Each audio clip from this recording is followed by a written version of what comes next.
RAF rescued more than 400 people on board a single plane, the most that had ever travelled on an RAF aircraft in its 103-year history, helping thousands of people in fear for their lives, helping thousands to whom this country owes so much, and thereby revealing the fundamental values of the United Kingdom.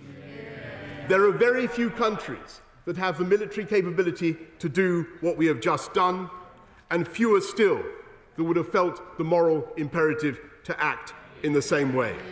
We can be proud of our armed forces and everything they have achieved and for the legacy they leave behind, and what they did was in the best traditions of this country, and I commend this statement to the House. Leader of the Opposition, Keir Starmer. Thank you, Mr. Speaker, and thank you to the Prime Minister for an advance copy of his statement. The heroes on the ground of Operation Pitting are the best of us. The Ambassador stayed to process every case that he could. Paratroopers lifted people from the crush. Afghan soldiers continued to serve alongside us to the end. And thousands of others risked their lives to help others escape. They faced deadly violence and deliberately engineered chaos with courage, with calm, and with determination. Thanks to their remarkable efforts, thousands were evacuated, British nationals have returned safely to their families, and Afghan friends are starting a new life here in Britain. Speaking directly to those who served in Operation Pitting, I say thank you. Your service deserves recognition and honour, and I hope that the Prime Minister will accept Labour's proposal to scrap the 30-day continuous service rule so that medals are awarded for your bravery. The entire Army, our armed forces and veterans deserve proper support for mental health. The new funding announced today is welcome, but it's unlikely to be enough. Previous funding was described, Mr. Speaker, as scandalous by the Select Committee, and the Office for Veterans Affairs is still being cut. All those involved deserved political leadership equal to their service, but they were let down. They were let down on strategy. The Prime Minister underestimated the strength of the Taliban. Despite intelligence warnings that rapid Taliban advances could lead to the collapse of the Afghan security forces, a return to power of the Taliban, and our embassy shutting down amid reduced security, the government continued to act on the assumption that there was no path to military victory for the Taliban. Complacent and wrong. They were let down, Mr. Speaker, by lack of planning. 18 months passed between the Doha Agreement and the fall of Kabul. Yet, as the Prime Minister now concedes, only 2,000 of the 8,000 people eligible for the Arab scheme had been brought to Britain. 2,000 of 8,000. A strategic review was published to much fanfare, but it didn't mention the Taliban, NATO withdrawal or the Doha Agreement. And the Prime Minister only convened a G7 meeting on Afghanistan after Kabul was lost. Because of this lack of leadership, the government has left many behind to whom we owe so much. MPs in the last few weeks have had thousands of desperate calls from people trying to get to safety. Many remain in danger, including the Afghan guards who protected the British Embassy. In my constituency, and I'm not alone, members across the House will have had this, Afghans who applied for the Arab scheme weeks ago, sometimes months ago, who were clearly eligible, but weren't processed quickly enough by this government, didn't make it to the planes. And the stress levels of them and their families and all of our teams and caseworkers has been palpable in the last few weeks and months. A familiar and desperate story to many across this House, on both sides. The government doesn't even know how many UK nationals and how many Afghans eligible under the Arab scheme have been left behind to the cruelty of the Taliban. A national disgrace. Even if they could identify who they'd left behind, the government doesn't have a plan to get everybody out. Kabul airport remains closed to international flights. Safe passage has not been created to Afghans' neighbours. And whatever the Prime Minister says today, there is no international agreement on the resettlement of Afghan refugees. We have a Prime Minister incapable of international leadership just when we needed it most. I know it's uncomfortable. The terrible attacks from ISIS-K highlight the new security threat. The government must act quickly to coordinate international partners to ensure the Afghan government's collapse does not lead to a vacuum for terrorists to fill. And there's a desperate need for humanitarian support. The return to 2019 levels of aid spending is necessary, and where's the plan to ensure it doesn't fall into the wrong hands? Mr. Speaker, to those that have managed to escape Afghanistan and have arrived here in the UK, we say welcome. I know you will give as much to this country as you make it your new home. All you need is help and support. And I'm pleased that indefinite leave to remain will now be granted to all those who arrive by safe and legal routes. Local authorities across the country are trying to play their part, but they've been in the dark as to how many people they'll be asked to support and what resources they will have to do so. So we will look at the details. We will look at the details of the letter the Prime Minister referred to and examine the details. History will tell the tale of Operation Pitting as one of immense bravery. We are proud of all those who contributed. Their story made even more remarkable by the fact that whilst they were saving lives, our political leadership was missing in action. Thank you. Well, Mr. Speaker, there weren't many questions that the Right Honourable Gentleman put to me. In that, he made the general assertion that the government hadn't been focusing on Afghanistan, but as far as I can remember, he didn't even bother to turn up to the first of the 3 statements I've given on Afghanistan in this House, Mr. Speaker, this year. I don't know where he was. Such were his instincts and such were his understanding of the importance of that issue. I can tell him, Mr. Speaker, that actually his figures are quite wrong. That before April we'd helped 1,400 people to safety from Afghanistan under the Arab scheme since April. In April and August the 14th, we helped a further 2,000. And then, as he knows very well, Mr. Speaker, between August the 14th and August the 28th, this country performed an absolutely astonishing feat yes, of course, Mr. Speaker, we are going to do everything we can to help those who wish to have a safe passage out of Afghanistan. And that is why we will continue with our international friends and partners to apply whatever pressure we can, economic, diplomatic, on the Taliban to ensure that they comply with that, Mr. Speaker, as they have said that they will. But, Mr. Speaker, I think the Right Honourable Gentleman should, in all candour, acknowledge the immensity of the achievement of the armed forces of this country in planning and preparing for months for Operation Pitting, Mr. Speaker, and then, Mr. Speaker, contrary to what he has just said, extracting almost double the number that they are originally preparing to do. It is a quite astonishing feat. It is a quite astonishing military and logistic feat. And one thing I welcome, Mr. Speaker, one thing I welcome is his congratulations to the armed forces for what they did. Tobias Elwood. Thank you, Mr. Speaker. Veterans and families, indeed the wider public, are asking what was it all for? The country is back in the hands of a dictatorship, terrorism is once again allowed to thrive, and the people of Afghanistan now face humanitarian disaster. More worryingly, the limits of the UK and Western influence have been exposed, and with America now adopting a more isolationist foreign policy, we have passed the high watermark of Western liberalism that began after the Second World War. This is a dangerous geopolitical turning point. I ask the Prime Minister, would he agree there is now a void of leadership in the West and NATO? And if Britain wants to fill that void, as we should do, it will require a complete overhaul of Whitehall to upgrade our strategic thinking, our foreign policy output, and our ability to lead.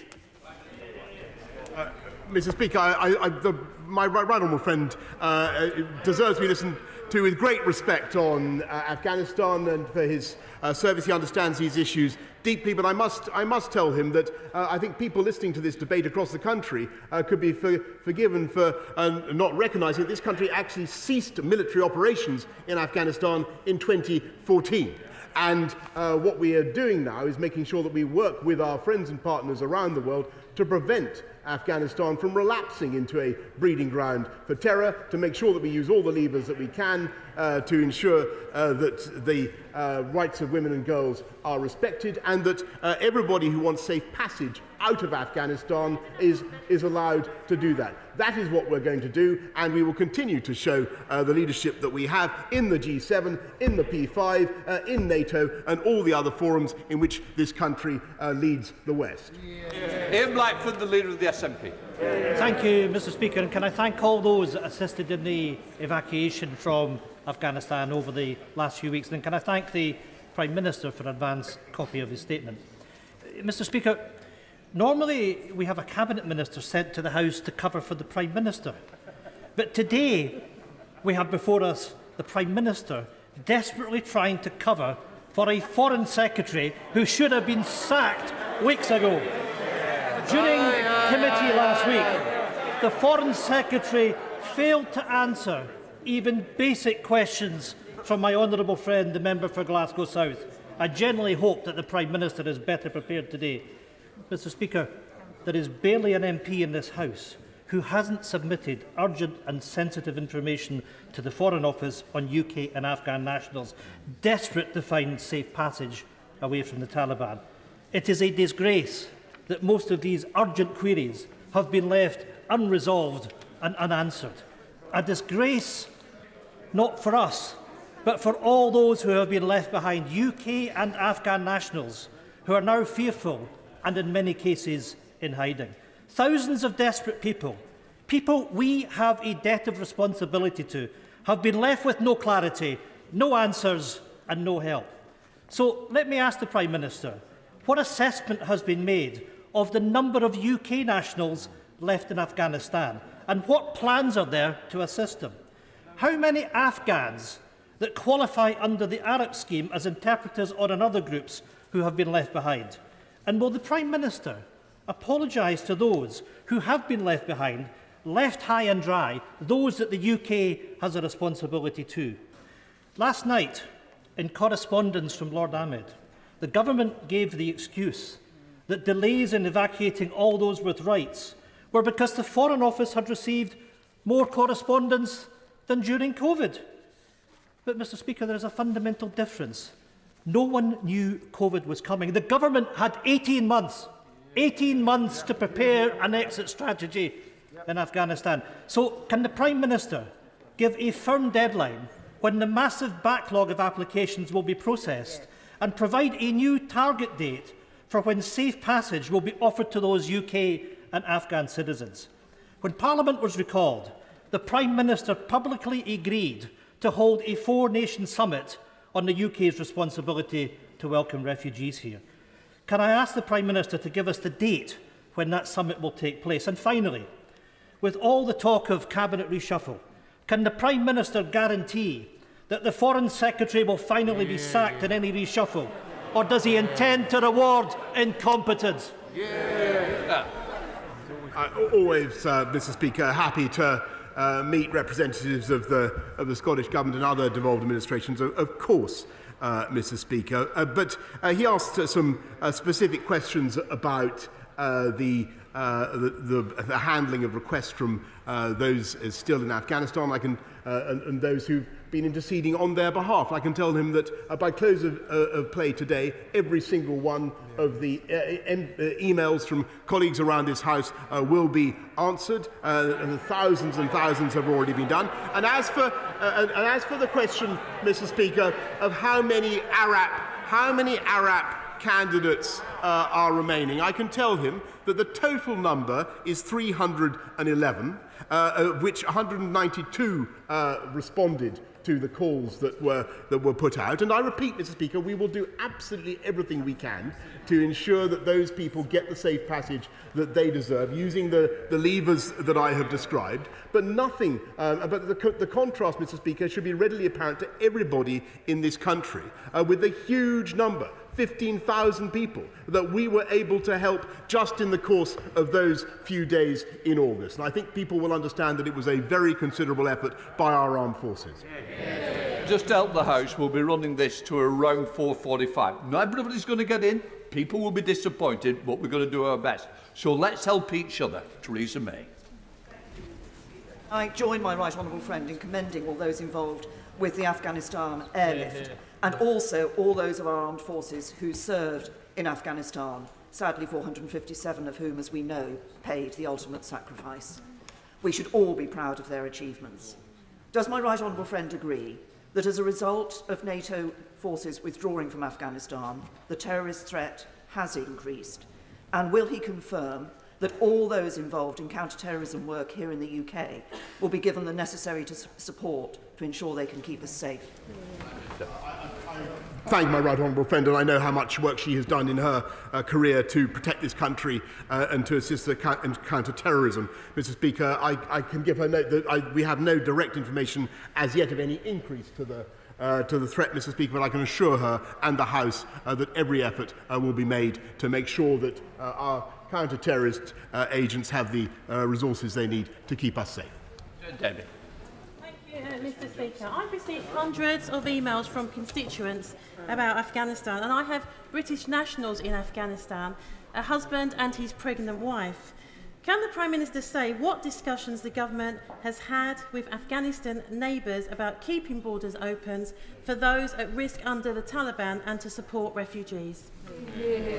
Prime Minister. Thank you very much, and I'm sure that many colleagues around the House will be asking similar questions. I can tell her that my right honourable friend, the Foreign Secretary, has been talking to the government in Pakistan and other regional countries about what we can do to assist them, as I've described. And as she knows, we have, in addition to the ARAP programme, we have the Afghan settlement programme running up to 20,000 over the next few years.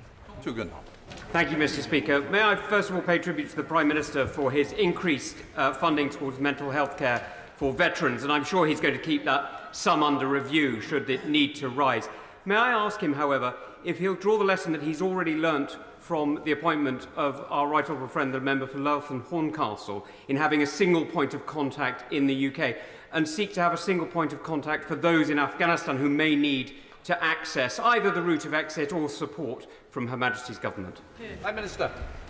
Yes, Mr. Speaker, and I thank the honourable gentleman. He knows whereof he speaks, and I've met people who've come from Afghanistan only recently who have helped us greatly in the last 20 years, and the key issues for them, as the House will understand, are where are they going to send their children to school, can they get access to the housing they need. I want to thank my right honourable friend, the Secretary of State for Communities and Local Government, for what he is doing, and he is quite right, Mr. Speaker, that my honourable friend, the member for Louth and Horncastle, is the single point of contact that they should focus upon. David. Mr. Speaker, we all saw the horrific carnage outside Kabul airport. Over 180 people killed. So I join the Prime Minister in remembering all those victims, not least the 2 British nationals and the child of a British national. That airport atrocity was the work of the terrorist organisation ISIS-K. Everyone agrees we must now work to stop ISIS-K becoming a threat to the British people. Yet under this Prime Minister's watch, not only has he failed to agree an international coordinated strategy to take on ISIS-K, he has even failed to prescribe ISIS-K as a terrorist organisation unlike other Five Eyes countries.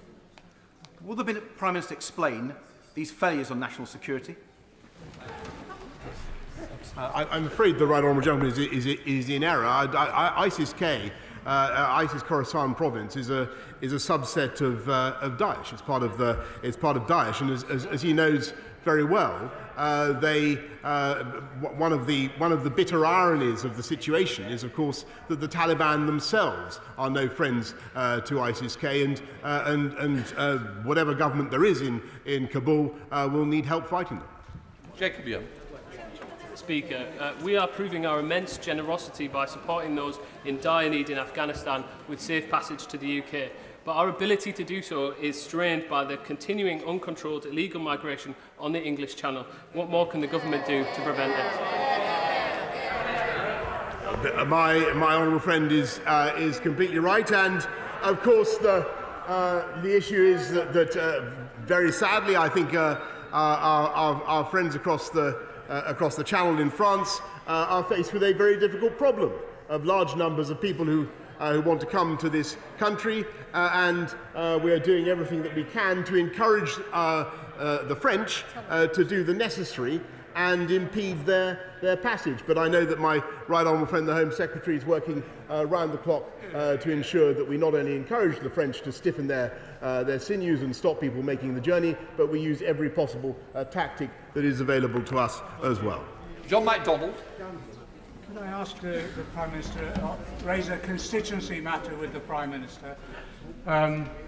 I've had over 800 Afghani local families contact me about their concerns about their relatives in Afghanistan, and we now have the thousands that are coming to this country, largely coming through Heathrow, and being quarantined in about 7 hotels in my constituency. There's a real anxiety that on past performance of what's happened with asylum seekers in hotels in our constituency, they could be trapped in those hotels for quite a long time to come. What I'd like the Minister to arrange is for a meeting with myself and the relevant minister or officials to discuss the plan for the support for those families, because I welcome, like everybody else, and my community does too, the support for those families, but also the long-term relocation plan to make sure that they have all that they can to settle here for the future. Thank you, Mr. Speaker. Well, the right honourable gentleman is right to draw attention to the issue. Some councils have responded magnificently, notably in the East Midlands and elsewhere. I know that my right honourable friend is putting, for CLG, is putting substantial funding in place, Mr. Speaker, but if he wants a further meeting, I have no doubt that the relevant minister will be only too happy to oblige. Siobhan Bale. Mr. Speaker, I am working with incredible Stroud constituents who are dedicating their time to helping Afghan families under threat. These people are in hiding, the Taliban have been going door to door looking for them, border options are dangerous and constantly changing, they are absolutely terrified. Prime Minister, will you ensure and help me to show these families that they should not lose hope, and help us as MPs provide timely and credible information about safe passage options? Yes, of course, Mr. Speaker, and my honourable friend is entirely right in what she says, but that is why we're going to continue to put all the pressure that we can on the Taliban to ensure safe passage for the groups that I have described, and we're joined in that by friends and partners around the world. Super. I join with the tribute to our armed forces who have worked so hard. There are still people being persecuted and hunted by the Taliban because they worked for the UK government, but through contractors, not as direct employees. And they haven't had replies to their ARAP applications, and the rumour circulating is that they may have to wait for the resettlement scheme, but also that the places on the resettlement scheme many of them have already been allocated and the scheme is almost full. Could he clarify the situation for those people? Also tell us whether some of the resettlement scheme places have been pre-allocated, and if so, how many? And say what will be done for those contractors as well as direct employees who we owe an obligation to. No, I'm very grateful to the right honourable lady, and she raises an important question. I can tell her that the ARAP places, as it were, have not been transferred. They continue to be valid. People on ARAP scheme continue to be eligible, and nor is it correct, Mr. Speaker, to say that the initial budget of 5,000 for the resettlement scheme has already been filled. That is not correct either. Walter Julian. Mr. Speaker. The Council for At-Risk Academics has been rescuing scholars in danger from oppressive regimes since the Nazi period in 1933. The Home Office has been sent a list of 12 such scholars, some of whom are in hiding in Afghanistan, some in hiding in Pakistan for lack of documentation. Will the Home Office make their case a priority because in them lies any hope for the future of Afghanistan? Yes, well, there are many difficult cases, Mr. Speaker, but my right honourable friend is very... I thank him for drawing attention to these particular individuals who are at risk, and I'll ensure that the relevant Foreign Office Minister is in touch with him about the specific cases that he raises. Rachel Baston. Thank you, Mr. Speaker. We know that the humanitarian crisis in Afghanistan and the region is growing by the hour. The famine is expected, and of course aid is going to be difficult to get through. So what specific steps has he taken already to ensure that that famine is averted, but also the region receive the international development aid it requires in order to avert a further crisis? Right. I talked immediately, Mr. Speaker. I talked immediately that the crisis broke to UN Secretary-General Antonio Guterres about what the UN should be doing, what the UK was going to do to support. And as she knows, the UN continues to be in country in Afghanistan, and we've doubled our humanitarian support, and we'll be working with friends and partners at UNGA and beyond to ensure that we tackle the humanitarian crisis as well. Andrew Mitchell. Thank you, Mr. Speaker. Certainly the last months has seen the shattering of many illusions, but does my right honourable friend agree that if we are tonight to help the people of Afghanistan, millions of whom are out in the open and will not be fed, we need to make sure that the whole international community focuses on doing so through the mechanism of the United Nations and probably through the traditional mechanism of a regional contact group, and that Britain, through its experience on these matters, through its membership of the UN Security Council, through its G7 chairmanship, is now in a pivotal position to help those people I mentioned. My right honourable friend is it completely right to raise the contact group in addition to the other forums that I have described, and to pay particular note to the role of the UN. And I know that my right honourable friend, the Foreign Secretary, has just talked to Jean Arnaud, the UN Secretary General's special representative to Afghanistan. I think that the contact group is a vital part of the way we should coordinate our efforts. Patricia Gibson. Mr. Speaker, 80% of the world's heroin and opium supply originates in Afghanistan, providing the Taliban with more than half its income and causing untold misery across the world. For the future, what steps is he taking in partnership with UK allies to prevent the Taliban and the organised criminal gangs they work with from flooding our communities with yet more heroin, given they are now in control in Afghanistan and have fewer impediments than ever to growing more opium?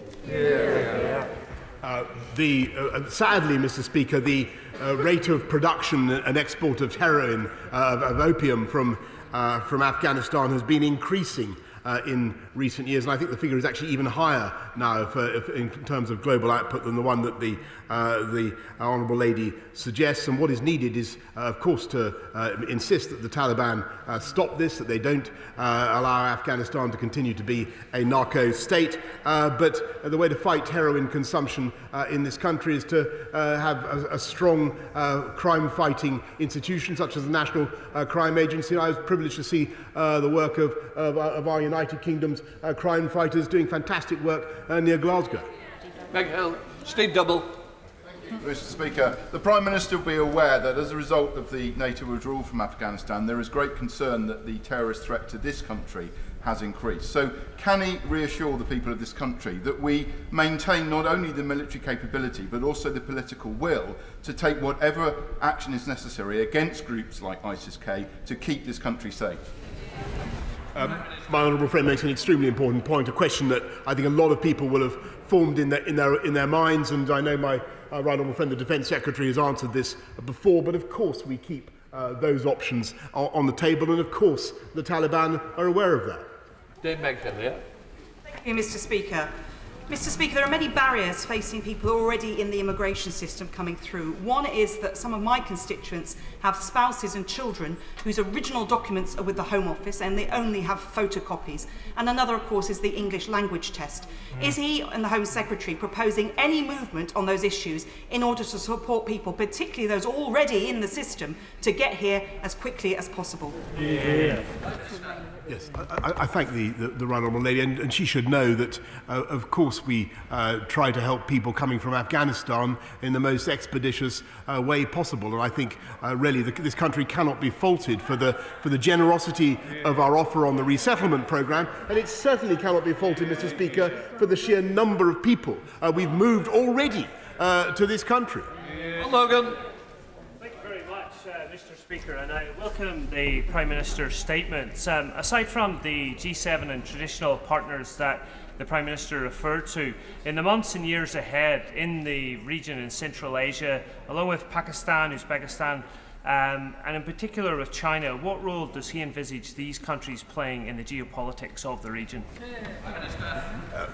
Mr. Speaker, my friend asked a very, very important question, but I think the answer to that question is it is in the interest of every single one of the countries he has just mentioned to ensure that Afghanistan does not relapse into being a breeding ground for terror. Mr. Speaker, it is not in China's interest, it is not in Uzbekistan's interest, it is not in Russia's interest. Russia has abundant experience, Mr. Speaker, of the risks of Afghanistan. And that's why it's so important that we work with friends and partners around the world, and indeed those who aren't all ordinarily classified as our friends, to achieve a common perspective on the pressure we've got to apply to the Taliban. Ellen Hayes. Thank you, Mr. Speaker. Many of my constituents have family members in Afghanistan who could be eligible for asylum in the UK under more than one route, for example via ARAP, or under the Foreign Office Special Cases criteria, or under family reunion. Yet there is currently no coordination between departments. My constituents are being passed from pillar to post. ARAP are refusing cases where there may be an alternative route, and the Foreign Secretary and the Home Secretary are not replying to their emails. When will the Prime Minister sort out this lack of coordination across his government? Well, Mr. Speaker, I must reject that in the strongest possible terms, because I want to pay. Because the House has paid tribute, quite rightly, Mr. Speaker, to the work of the armed services over the last few weeks and months. But I think they should also pay tribute to the Foreign Common and Development Office, a rapid reaction team who went out to Afghanistan. They should pay tribute to the Border Force, officials who went out there and who worked hand in glove to help thousands of people come to this country in safety. Mark Harper. Mr. Speaker, in terms of protecting our country now that the risk from terrorists has undoubtedly increased, what is the Prime Minister's assessment, not just of the Taliban's willingness to deal with terrorists operating in Afghanistan, but actually their capability to deal with that terrorist threat, given what we saw from ISIS-K just a week or so ago? My right honourable friend is right to draw attention to the risks that the Taliban are themselves running, because they now possess the government of Afghanistan, and it is their responsibility, and they clearly face that threat from ISK and indeed potentially other groups. And of course, they will do everything, I imagine, to protect the public. But in the end, Mr. Speaker, we have to face the reality that the Taliban have now got the problem. We will do everything we can, of course, to ensure that we guard against future outbreaks of terrorism from that country, but it is in the interest of the new government of Afghanistan to crack down on terrorism as much as anybody else. Sybil Roberts. Under the Nationality and Borders Bill, an Afghan woman who flees with her children and arrives in Britain by an irregular route won't be welcomed. She'll be criminalised. Wales has declared our role in the world to be as a nation of sanctuary. Will he withdraw the Borders Bill to enable us to fulfil our ambition and to make that warm welcome he spoke about? No, I can't accept what the honourable lady has said, because this country has been extremely more generous than most countries around the world, not just in bringing people immediately from Afghanistan, but in setting out a safe and legal route for 20,000 more to come. And that is a big number, and the route for those people is clear. Mr. Speaker, I'm very pleased to hear about the Operation Warm Welcome, and Wiltshire, my county, is home to many thousands of British soldiers who have served with Afghan colleagues over the last 20 years. And I hope the Prime Minister will join me in congratulating Wiltshire Council and the communities of Wiltshire, including the military communities, for the welcome that they are offering to those refugees. And will he assure the House that councils across the country will get the resources they need to support those evacuees? Yeah. Yes, I thank him, and of course I congratulate Wiltshire Council for what they are doing, as I congratulate all councils who are stepping up to the plate and helping Afghans to settle and to integrate at this time. But what I can tell him is that Wiltshire Council and all other councils involved will get the support and funding they need. Richard Bergen. Like other members, my constituency office and I have been doing everything we can to help constituents trapped in Afghanistan and to help their relatives who need to get out urgently. But it's clear that the government is failing to do all it can to help these vulnerable people and is disgracefully putting even more people's lives at risk. More widely, President Biden has called for an end to an era of major military operations to remake other countries. Given the huge loss of life in the disastrous and tragic wars in Iraq, Afghanistan, Libya and elsewhere, isn't it time that we do the same? Mr. Speaker, as I've just reminded the House, the UK ended its military operation in Afghanistan in 2014. Anthony Magnum. Thank you, Mr. Speaker. Can I ask the Prime Minister what engagement he has had with NGOs, which are the only Western organisations that are still on the ground in Afghanistan, he and the Foreign Secretary have had, and what steps he will take to protect them? And can I also ask what parameters need to be met to see the embassy reopened? The British diplomatic network is one of the finest in the world. That is surely the way to be able to help those who have been left behind. My honourable friend is entirely right to draw attention to the incredible work done by aid agencies, by NGOs, and it's precisely to support those fantastic agencies that we've doubled our humanitarian aid to Afghanistan, to the region, to £286 million this year. Dan Jarvis. Thank you very much, Mr. Speaker. Later today, I'll be reunited with an Afghan Special Forces commander that I had the privilege of serving alongside. He's mightily relieved to be here, but understandably deeply concerned about the hundreds of his men and their family members who, although approved for relocation to the UK, were left behind. What can I tell him is being done to ensure that those who are in limbo are afforded safe passage, protection and unimpeded access to the UK? Hear, hear. Mr. Speaker, I want to pay tribute to the service of the honourable gentleman opposite, and in addition to the service of the Afghan Special Forces, and he's absolutely right to draw attention to what they did. I believe the 333, the triples, were incredibly important, and we will do whatever we can, Mr. Speaker, as I've said, to ensure that those who have not yet come out do get the safe passage they need. Johnny Mason. Thank you, Mr. Speaker. The Prime Minister just said from the dispatch box, no veterans' call for help will go unanswered, and I totally support that ambition. In fact, that was a central aim of the establishment of the Office of Veterans Affairs when he started. But he knows, and I know, that he has consistently failed to take the measures required to make that a reality for veterans in communities like mine. What is he going to do differently to make veterans feel like this change and not just read about it in the newspapers or hear about it from Westminster? I thank my honourable friend for the work that he did as Minister for Veterans Affairs, and indeed for his service in Afghanistan, and I believe that he underestimates gravely underestimates what this country has done. And just today on veterans' mental health, Mr. Speaker, the House will have heard the further support that we're offering. But this is a government that is absolutely determined to support our veterans, and that's why we passed the Overseas Operations Bill and will continue to take steps to protect the veterans of this country. Pongasari. Mr. Speaker, I have cases involving over 300 people who are still stranded in Afghanistan, and despite raising every case with the FCDO and the Home Office, I'm yet to receive a substantial response. Not one.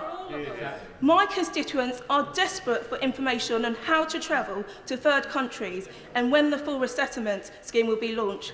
Will the Prime Minister meet with me to discuss these urgent cases and promise that every email will receive a proper response from the relevant departments? I thank her. I expect that she speaks for many colleagues around the House who like me, who will have received messages from those who wish to leave Afghanistan. But I just repeat what I said earlier on, Mr. Speaker, that every single email from colleagues is being responded to by close of play today. Peter Byrne. Thank you, Mr. Speaker. And like many members, I've had emails from Afghans in this country worried about their people back in Afghanistan. And the Home Office and the Foreign Office have managed to get some of those people relocated. But I had the extraordinary situation, sir, where I had an email, a very detailed email, about these Afghans who had been persecuted, who had worked for the British, and it was very detailed, and they produced all the documentation. Then the following day, my constituent wrote to me and said, "I'm really sorry. It's a complete lie. These people are Taliban, and I can't go through with this masquerade." I just wonder, sir, whether we should be on a guard against getting such people into this country. My honourable friend will be relieved, I'm sure, like many people in this House, to know that from the very beginning of pitting and the Arab scheme and all the subsequent schemes that we've put in place, the very highest possible security checks have been instituted to make sure that people are who they say they are, and that we receive to this country the people who genuinely deserve to come here. Stephen Furry. Mr. Speaker, can the Prime Minister clarify the current situation that applies to those Afghans who were in this country and in our asylum system prior to the fall of Kabul? Will they too be given indefinite leave to remain? And surely there is no circumstances in which they would be forced to return to Afghanistan? Mr. Speaker, I'm grateful you raised an important point, but many of these individuals will already be going through procedures in the courts, and we can't interrupt them, so those will go on. David Davis. The whole House agreed with the Prime Minister when he celebrated the heroism of our troops, but that simply served to crystallise that this was not so much a defeat as a capitulation, an abandonment by the West of both people and principle. Can I ask the Prime Minister whether he believes Tony Blair was right this morning when he said the Western leadership was naive to believe that countries could be remade, or was it that our remaking of Afghanistan needed to last longer? Well, if Mr. Blair, Tony Blair, was saying that it was naive to believe that countries could be remade, Mr. Speaker, and he was thinking of some of the things that he supported, then I think he was spot on. Tony Lloyd. Thank you, Mr. Speaker.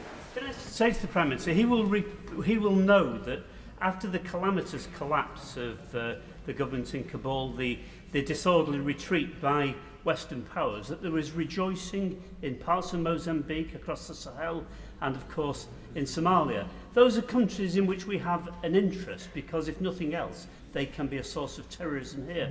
What messages is he prepared now to give about the UK, but about the UK working with partners to guarantee that there is a proper response, a measured response, that will make sure that we are not at risk of terrorism? Mr. Speaker, the honourable gentleman is focusing on exactly the right question and on exactly the right response from the Western world, and indeed the whole global community, we need to work together to ensure that as far as we possibly can, we condition the new government, new authorities in Kabul to understand that Afghanistan can't just slide back into being a cesspit of terror, and that's our effort today. Richard Drax. Thank you, Mr. Speaker. Many lessons will have been learnt and relearnt from Afghanistan, not least the need for boots on the ground. With the US becoming more isolated, will my right honourable friend look again at the disastrous plan to reduce the army by 10,000? Mr. Speaker, we are very proud of what we've done since this government came in to increase the size of our defence commitments to the biggest, by the biggest amount since the end of the Cold War. And on his point about Afghanistan, I think that the reality is that even when there were 130,000 Western troops in Afghanistan, it was not possible to subjugate the Taliban, and I'm afraid that we're living with the lessons of that today. Line Lucas. Thank you very much, Mr. Speaker. Last Friday, through tears, a young Afghan constituent told me how his father, a British citizen, was turned away from the Baron Hotel in Kabul on the 28th of August. His father was trying to evacuate his other children, but he was refused permission to take two of them out of the country because they were aged 18 and 19. Can the Prime Minister imagine the pain of that kind of family separation? So all of them have stayed in Kabul at huge risk to themselves. Will he look again at the rules of family reunification and finally make it possible for families to stay together and not to have to face this terrible, terrible choice? Well, Mr. Speaker, I know the whole House will be full of sympathy to the family that she describes and the heartbreak that they must have felt, and I'm sure there are many cases in Kabul right now. But I think that the record of this country in receiving people and being prepared to receive people in the future is very good. And can I ask that in case of the particular family that she's talking about, can I ask her please to write to me or to the Home Secretary directly? Caroline Noakes. Many constituents have understandably been in touch, desperately worried about family members in Afghanistan. They want to find out whether the Afghan Citizen Resettlement Scheme will be an application or an allocation process, when it will open, and what that process will look like. I thank the Right Honourable Lady. We'll be making sure that there is a process by which people can apply, but there is clearly a ceiling in the first year of 5,000, then it goes up to 20,000 over the next few years. John Chorley. Speaker, Christians in Afghanistan are one of the many minorities facing persecution, and many have been forced to flee their homes. A church community in my constituency is working around the clock to support several Christian families to flee to Pakistan and to seek asylum at the embassy of a safe third country. They're not looking for asylum in the UK, but they're looking to get to Pakistan. So what particular support will his government offer vulnerable Christians, such as those that the community in my constituency are working with? And to which department should I direct my entreaties in the hope of actually getting an answer? I thank the community, the church community that she describes for the work that they are doing, and in moving people to Pakistan, the government is helping by increasing the funding available, and much of which obviously already goes to Pakistan, and that's the purpose of the increase in the aid budget this year. Liam Fox. Even if we believe that the whole Afghanistan withdrawal was a US-made policy that was ill-judged and poorly executed, can I ask my right honourable friend to reject those voices calling for the United Kingdom to pull back from the United States and seek alternative alliances elsewhere? Surely the right response is to stick closely to our US friends, remind them that in the era of globalisation, our economic and security interests will be threatened beyond our borders, that the United States is a force for good in the world, and that greater isolationism can only put us all in greater danger. Mr. Speaker, we helped 36 countries to repatriate their nationals or those that they had helped, but we could not have done it, Mr. Speaker, had it not been for the bravery of the US military. and the commitment of the US military. And I passionately agree with what he has just said about the fundamental importance of our alliance with the United States of America. Imran Hussain. Thank you, Mr. Speaker. The government leaving vulnerable Afghans and British nationals behind is unforgivable. But what is completely and utterly reprehensible is that the families of two of my constituents, including a 7-month-old child, were forcibly removed from flights and thrown out of Kabul airport onto the streets where the scene of the horrific suicide bombing hours before. Mr. Speaker, I am absolutely furious, and I want to ask the Prime Minister, how on earth was this potentially fatal decision allowed to happen even after I raised these matters with ministers sat to his left and his right? And how many others were ejected from the airport into harm's way? And just what does he have to say to the families that the government has now put in grave danger? I thank him very much, Mr. Speaker, for raising the case. I have to tell him that I'm told we have no evidence of anybody being pulled off flights, but I would ask him, obviously, Mr. Speaker, I would ask him to raise it with raise the particular cases directly with my right honourable friends beside me. But I can tell him I think that when he looks at the overall record of the UK in moving people out of Kabul and across the whole of Afghanistan, it was an astonishing feat. Ian Duncan. Mr. Speaker, I thank my right honourable friend for his statement.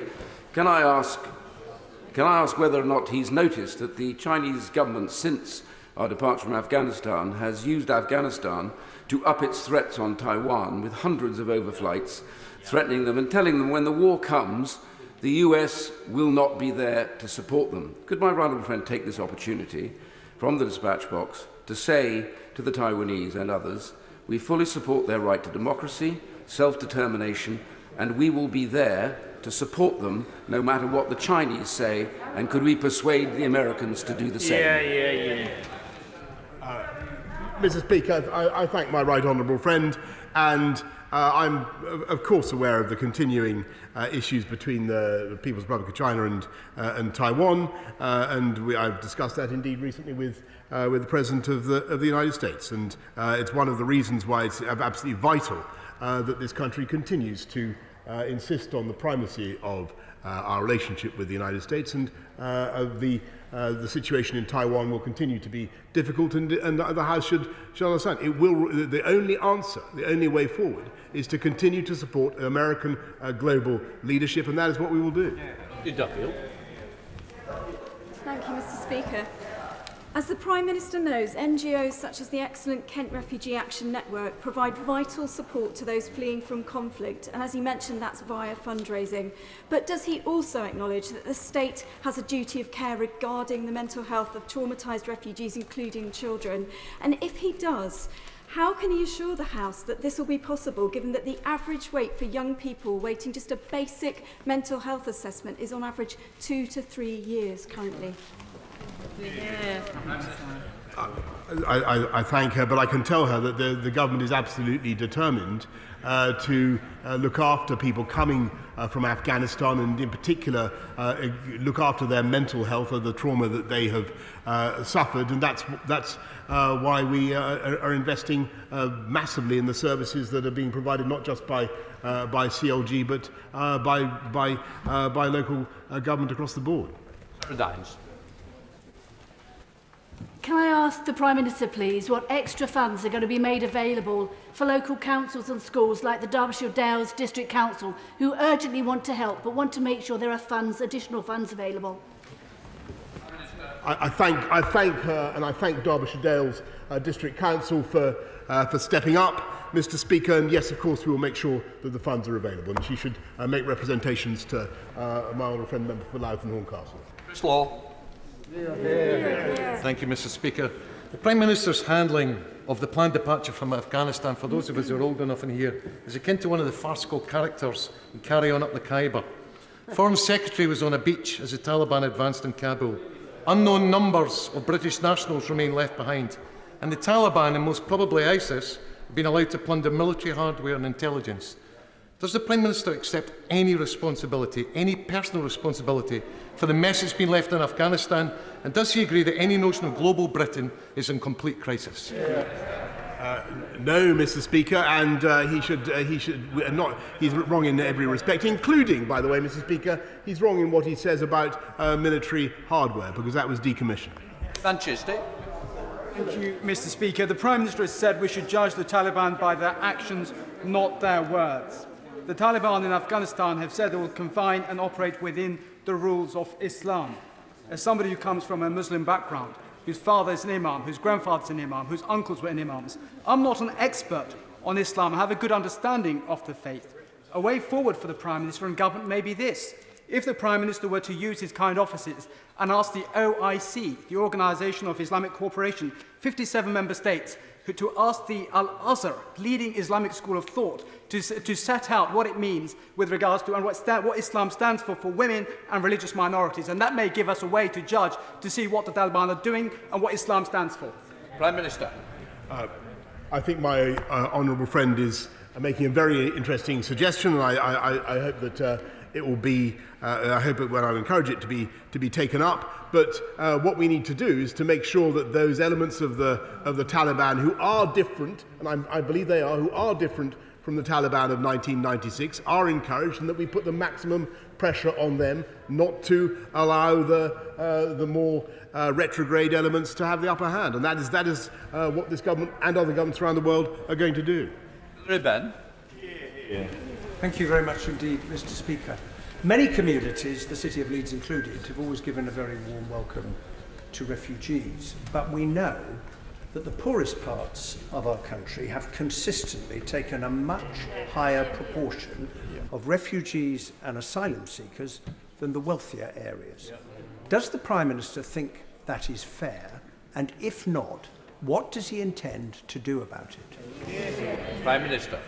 Mr. Speaker, I believe the whole country should pull together and everybody should step up to the plate. And I know that there are councils across the country that will want to help and are helping. I thank the people of Leeds very much for what they've done, both now and historically, and I hope that councils around the world will follow their example, around the UK will follow their example.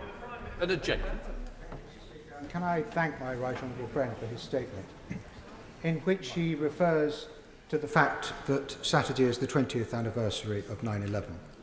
And given that public confidence has taken quite a bashing from this episode in the government's strategic thinking, is it not now time for a cold, hard, strategic look at how well we have done over the last 20 years? What has gone well, the mistakes we have made, what we have learned, and what should be implemented to implement those lessons? Will he undertake to make sure that reflection takes place? Prime Minister. Yes. I'm grateful to my right honourable friend. I think the best I can do is direct him once again to the integrated review, which I know that he has studied and I believe is now more relevant than ever. Jim Sharp.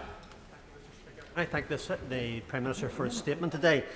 Is the Prime Minister aware that there is a desire within industry to help provide refugees with housing and jobs? Two firms in my constituency, for instance, Walbrook Foods and Mass Direct, are very keen and willing to give the jobs to the Afghanis and are also have the access to private housing.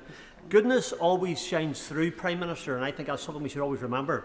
What steps can the Prime Minister give via the Treasury to help assist and incentivise firms who want to help those who served alongside British forces and whose lives are at risk for their commitment to freedom and democracy in Afghanistan? Thank you. Prime Minister. Mr. Speaker, the honourable gentleman makes an incredibly important point, because the labour market is full of vacancies at the moment, and there are obviously opportunities for hard-working people of talent and energy to come and make their lives across the whole of the UK, and we will help them with training, with the English language, and, as I've been saying, with what else they need. Marston. In stark contrast with the Leader of the Opposition, whose definition of leadership seems to be silence followed by 2020 hindsight, I commend the Prime Minister for his leadership in this crisis, and I ask him to continue that, both on behalf of the UK and the G7, for women and girls in Afghanistan, both for their education and for their wider participation in Afghan society.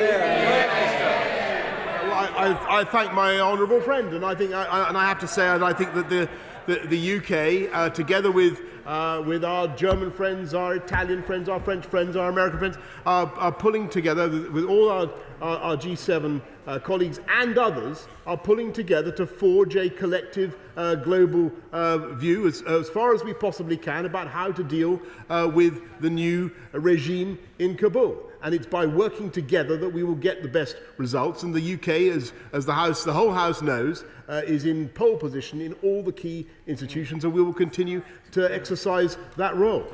Jeremy Corbyn. I realise the government's focus at the moment is on refugees and dealing with the immediate crisis.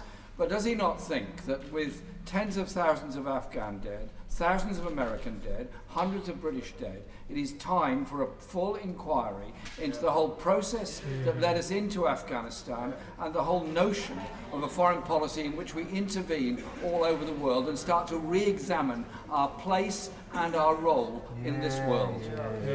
Okay, Prime Minister. The right honourable gentleman knows, because he's heard me say it before, that there was a full review after the extraction, after the end of the military operation in 2014, a review of what it achieved and the legacy of those brave British men and women who served in Afghanistan. I think that was the right thing to do. As for the rest, I don't know whether he's read the integrated review from cover to cover, Mr. Speaker, but I direct him to it.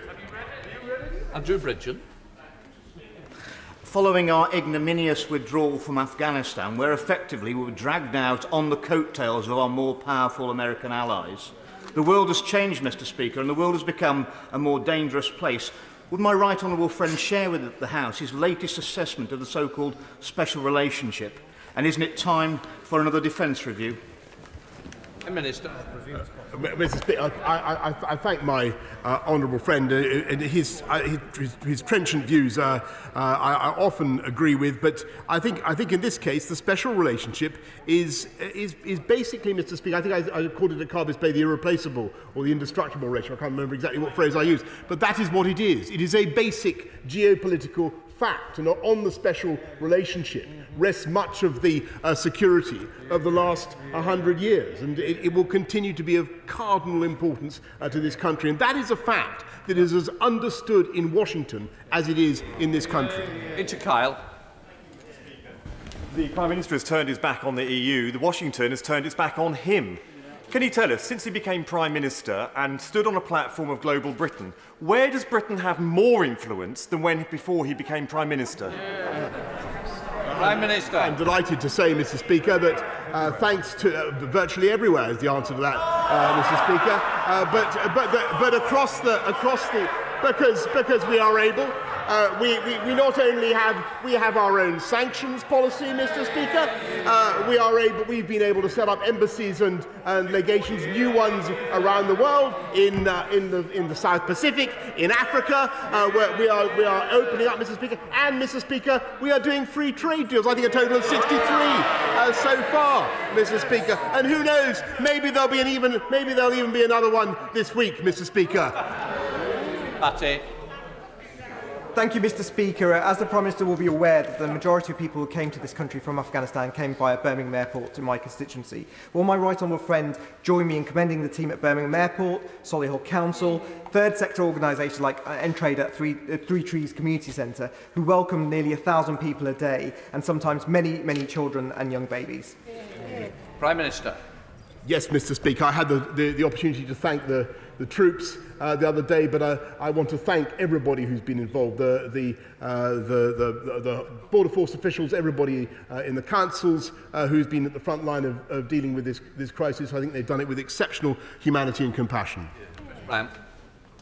Thank you, Mr. Speaker. I've sent 143 Afghans who are connected with my constituency through to the Foreign Secretary and to the Defence Secretary and the Home Secretary. I got them in the wrong order, but anyway, all three of them, because there are three different channels.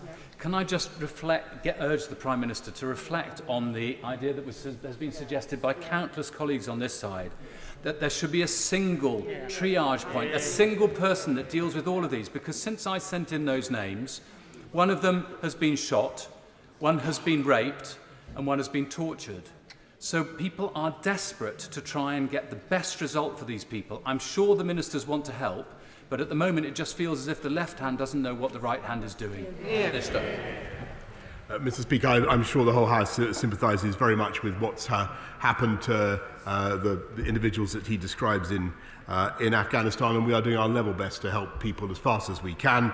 I want the government to focus on helping people with a single point of contact. That's why my honourable friend, the member for Louth and Horncastle, is the person in question.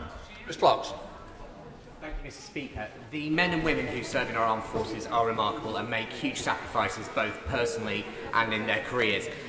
Can my right honourable friend, the Prime Minister, confirm that they're going to get the very best of support and care when they return home, so that they know this nation is grateful for what they've done? Prime Minister. Yes, Mr. Speaker, it's absolutely vital that those who have given so much, who served so bravely in Afghanistan, and indeed their families, should receive the lifelong support that they deserve, and they will, Mr. Speaker. Jessica. Thank you very much, Mr. Speaker. My office and I have been trying for several years through the Home Office to reunite various Afghan interpreters who settled in Newport with their wives and families. And just hours before the withdrawal, their paperwork came through, but they weren't able to get through the crowds to flights. We understand they're not eligible for ARA, so does that mean they are included in the resettlement scheme? And what happens now, given the principle of them joining their husbands has been agreed? I'm very grateful. I'm very sorry to hear what happened at Hamid Karzai International Airport. I hope that they will be successful under the resettlement scheme, and if she'd be kind enough to send details through to the Home Secretary, I'd be very grateful. James Sullivan. Mr. Speaker, it's very easy, of course, to apportion blame with the benefit of hindsight, but this is a really complex environment, and the current situation is as much a failure of leadership in Afghanistan as anything else. Whilst we may not want to engage with the Taliban, does the Prime Minister agree that we have no choice but to do so, and perhaps with a forward presence in Kabul in the same way that our Chinese and Russian adversaries have? Prime Minister. Mr. Speaker, if I may say so, my honourable friend is very wise in what he says. I believe that it is inevitable for us to engage with the Taliban, and indeed we have been. We are at the airport. British troops were working directly with their Taliban counterparts to ensure that the operation went through, and that was an inevitability, Mr. Speaker. And we will, of course, look at further cooperation, but as I said to the House, we will judge the new regime in Kabul not by what they say, but by what they do. Matt Fadden. Mr. Speaker, our troops did a great job at Kabul airport, but it's also the case that events of recent weeks have exposed the limitations of our ability to act out with the umbrella of the United States, even if we wanted to choose a different path. What is the Prime Minister's response to the exposure of those limitations? Prime Minister. I don't agree with what he said, because I think that the particular case of Afghanistan was one in which America was very much engaged because of 9/11. It was America that supplied 98% of the air power. The munitions dropped. 98% were from the US. It was overwhelmingly a US-led mission. But that doesn't mean that the UK cannot cooperate and will not cooperate with other friends and partners around the world. That is what we're going to continue to do. James Ray. 167 occasions all told, I stood with the people of what's now Royal Britain Bassett to see 345 of our comrades repatriated to this country. On no occasion did I hear anybody say why. Nobody ever said these lives were wasted. Nobody was ever ashamed of what had happened. On the contrary, they were proud of the fact that these young people had given their lives for the service of their country and for the benefit of the people of Afghanistan and for the security of the world. Would the Prime Minister not agree with me that that should now be the litmus test as to how we judge what's happening in Afghanistan? We should be proud of all we've done. Prime Minister. I thank my right honourable friend. I believe he speaks for millions of people, quiet people, up and down this country. Yes. Dan Abbott. Prime Minister will be aware that the entire House is united in offering our respect and our congratulations to the people at the grassroots who made that evacuation of British passport holders and Afghans possible in recent weeks. But the Prime Minister must also be aware how difficult it has been to get responses from government departments on behalf of our constituents who are terrified about their relatives and want to arrange for safe passage for their relatives. Will the government give the House an undertaking that he will make sure that the relevant government departments have the resources, have the people, so we are able to communicate with our constituents and give them some news at least? Prime Minister. I thank her, and she's really repeating a point that's been made up and down across the House by many colleagues this afternoon. But I think that the work so far has been extraordinary. I pay tribute to the speed with which British officials have done their best to respond, and every email, as I've said, Mr. Speaker, will be answered by tonight. There's some didn't get in, and hopefully we can pick those up in the next statement from the Foreign Secretary. Call the Foreign Secretary. Well, good luck, Don.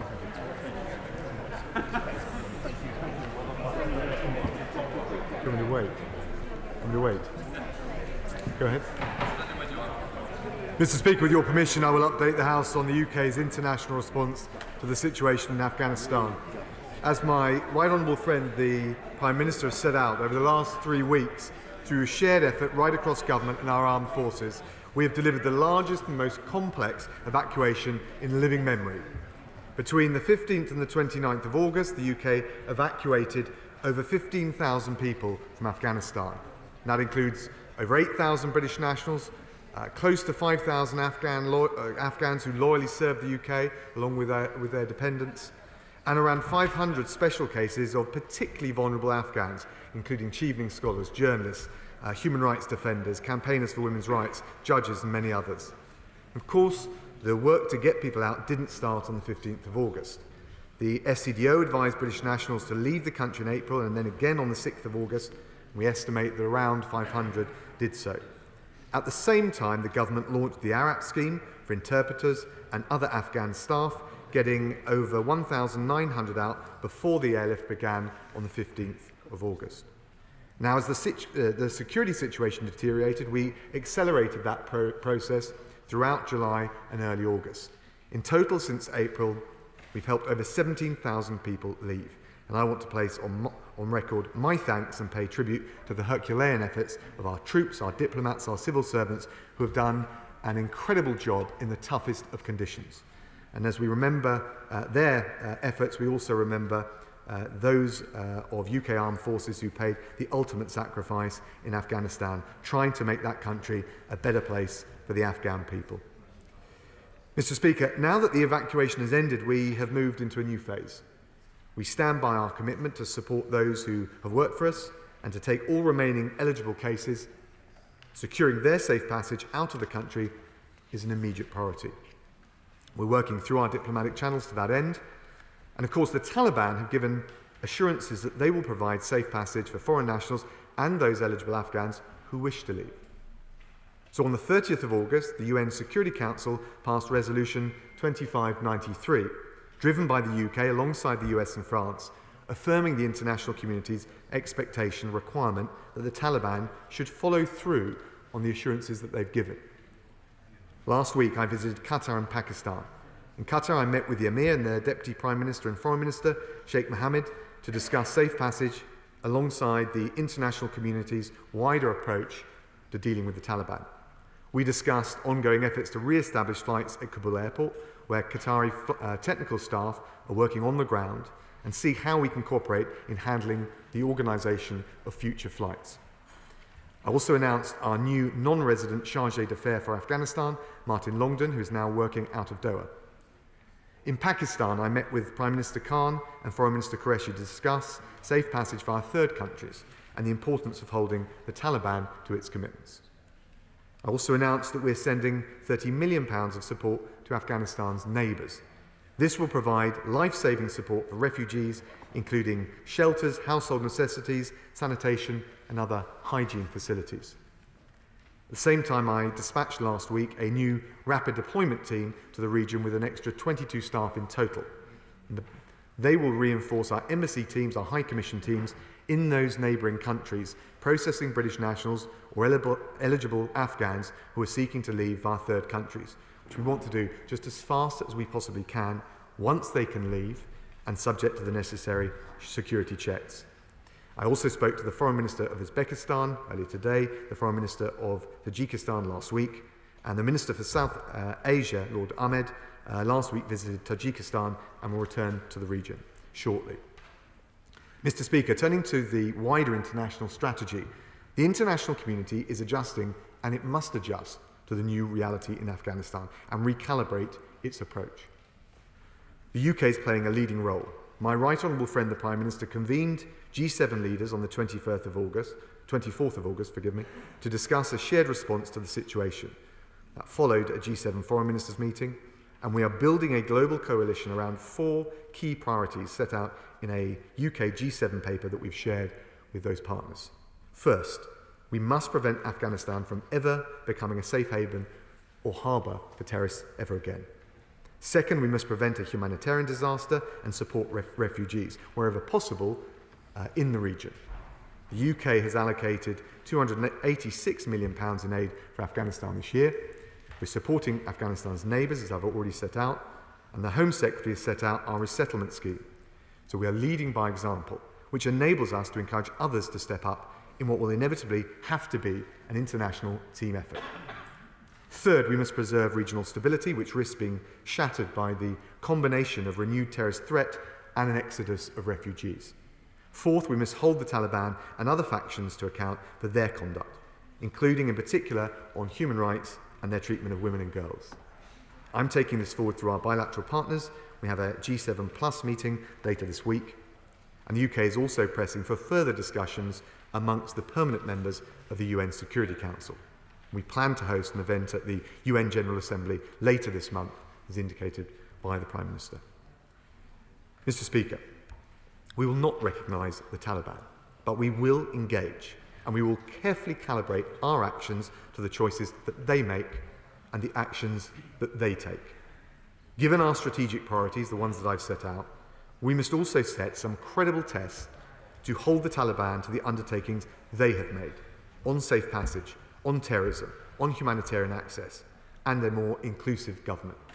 And we stand ready to use all the levers at our disposal in that effort, political, economic and diplomatic. Mr. Speaker, we continue to galvanise the international community and bring together the widest possible group of influential countries to deliver on those strategic priorities and exercise the maximum moderating influence on the Taliban that we possibly can. And I commend the statement to the House. Let's call Shadow Foreign Secretary Lisa Nandy. Mr. Speaker, this has been a painful and sobering few weeks, and were it not for the heroic efforts of the armed forces, as well as the brave diplomats and civil servants involved in Operation Pitting, many more lives would have been lost and many more left behind. They reminded us what courage looks like, and I would like to put on record my thanks to them, to all of those who've served in Afghanistan over the last 2 decades, and to add my condolences to the families of all those killed in the horrific bombing at Kabul airport.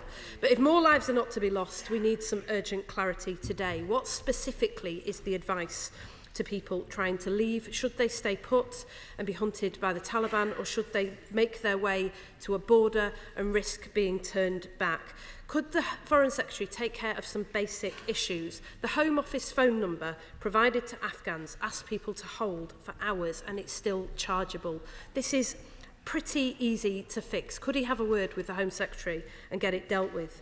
He wasn't able to tell us how many British nationals are still there, but I imagine he must know by now. So can he tell us? We know that only one security guard from the embassy got out, so what is his plan for the rest? I did a quick check before I left my office today. There are still hundreds of unanswered emails from MPs, and many of them have raised that with the Prime Minister today. How many staff are now working on this in the Foreign Office, and why hasn't it been dealt with? If they're to get an answer by this evening, can he assure us that that will be a real answer and not just a holding response? And can we have some clarity about who is actually eligible, particularly under the ARAP scheme? And it's welcome that the Defence Secretary has stayed for this statement. Without clarity about who is eligible, people can't risk heading to the border. So the special cases in particular, it would be really useful to have a much tighter idea of who they are. What is the assurance about safe passage that he believes he has from the Taliban? Does it apply to all those with documentation or just the British nationals? I understand that the technical problems at the airport have now been overcome, and that is welcome, but can he tell us a bit more about the diplomatic progress that has been made? How, for example, does he intend to square the circle to comply with the Taliban's refusal to allow a foreign military presence, but to safeguard those technicians from Turkey or Qatar or whichever other country is chosen to oversee that operation in order to make sure that they can be safeguarded? I very much support his view that it would be wrong to recognise the Taliban as a legitimate government, but this also presents a practical challenge to those countries that are considering stepping in to oversee the airport about how guarantees can be upheld. Can I just say to him that the coordination between the Foreign Office and the Ministry of Defence, despite some very hard-working civil servants on the ground who are working round the clock, is still appalling. My office is in touch with a small number of Afghan workers, for example, who were attached to intelligence and to MI6 in recent years. They're being treated as special cases under ARAP, and many of them have been waiting for months. I would like to place on record my thanks to the Secretary of State for Defence and also to the Minister for Afghanistan, who've made themselves available to many of us at all hours and short notice to assist with some of these cases. Their personal intervention has made a difference, but this is no substitute for a system. Could he also clear up some comments that he made at the Select Committee? He suggested that those who've been cleared to travel as part of Operation Pitting would now have to undergo security checks before they were accepted onto ARAP. Were those checks not initially done, or is he now reneging on his promise? I have to say that both of those scenarios concern us greatly. Mr. Speaker, these are practical issues that are within his gift, and the fact that they still haven't been dealt with sends a strong message that he's been more focused in recent days on keeping his job than actually doing it. I want him to prove us wrong, because a lot rides on this, including the lives of many Afghans who assisted us. Could I also ask him to say a bit more about how the UK is going to get aid into Afghanistan to those who need it? I've been in touch with aid workers on the ground, many of them female, who've been banned from working by the Taliban. Those aid agencies, of course, are understandably saying they won't operate with those conditions in place, but that means they're not operating at all. And on the refugee crisis, can I just say to him gently that countries in the region are not hugely impressed by the decision by the Home Secretary to cap the number of refugees that the UK will accept at 5,000. When they're dealing with a far greater refugee crisis, a bit of generosity from the UK would go a long way to helping to resolve the issues at the borders. Mr. Speaker, these are immediate concerns, but we are also concerned that for a generation of young Afghans, the future that they'd expected is unravelling in front of their eyes. Can he say something about the LGBT plus community and how their rights will be upheld as well as religious minorities? Can he outline the measures that he intends to take to set conditions for the Taliban regime, and particularly that the situation of women and girls will be the cornerstone of any future engagement? And finally, Mr. Speaker, can I just say that our intelligence has been downgraded, our diplomats and troops are now longer on the ground, and the Prime Minister appeared to say in the statement just now that the risk that is posed to the UK is unknown. He suggested in a media interview that we would rely on open source intelligence. Could he say some more about that? And also that we might be in a position where we were sharing intelligence with countries like China and Russia.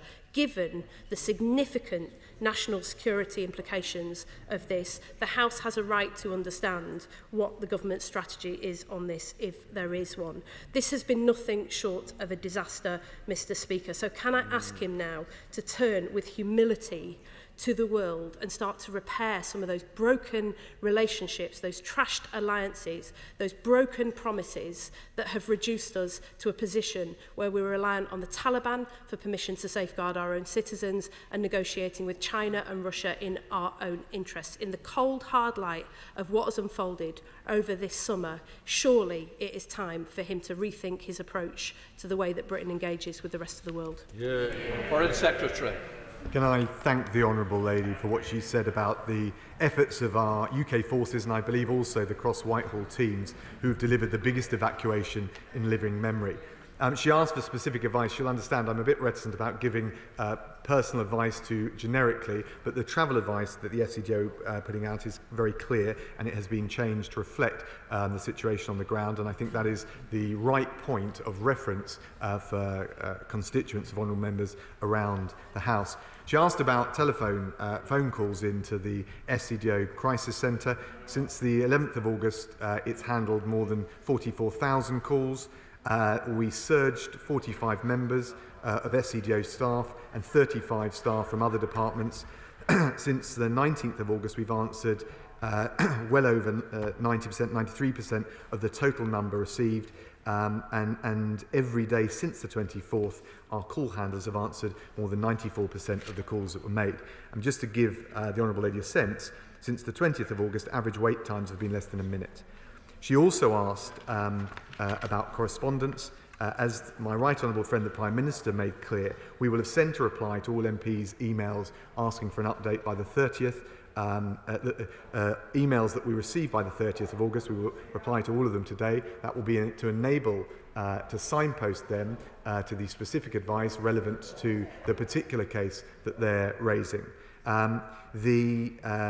We will also respond to all the other emails that we've received by members of the public. She made some points, and a couple honourable members have made this point, certainly on her side, about putting them all in together. These are different cases. The eligibility for nationality is different from the resettlement scheme, which is different from ARAP.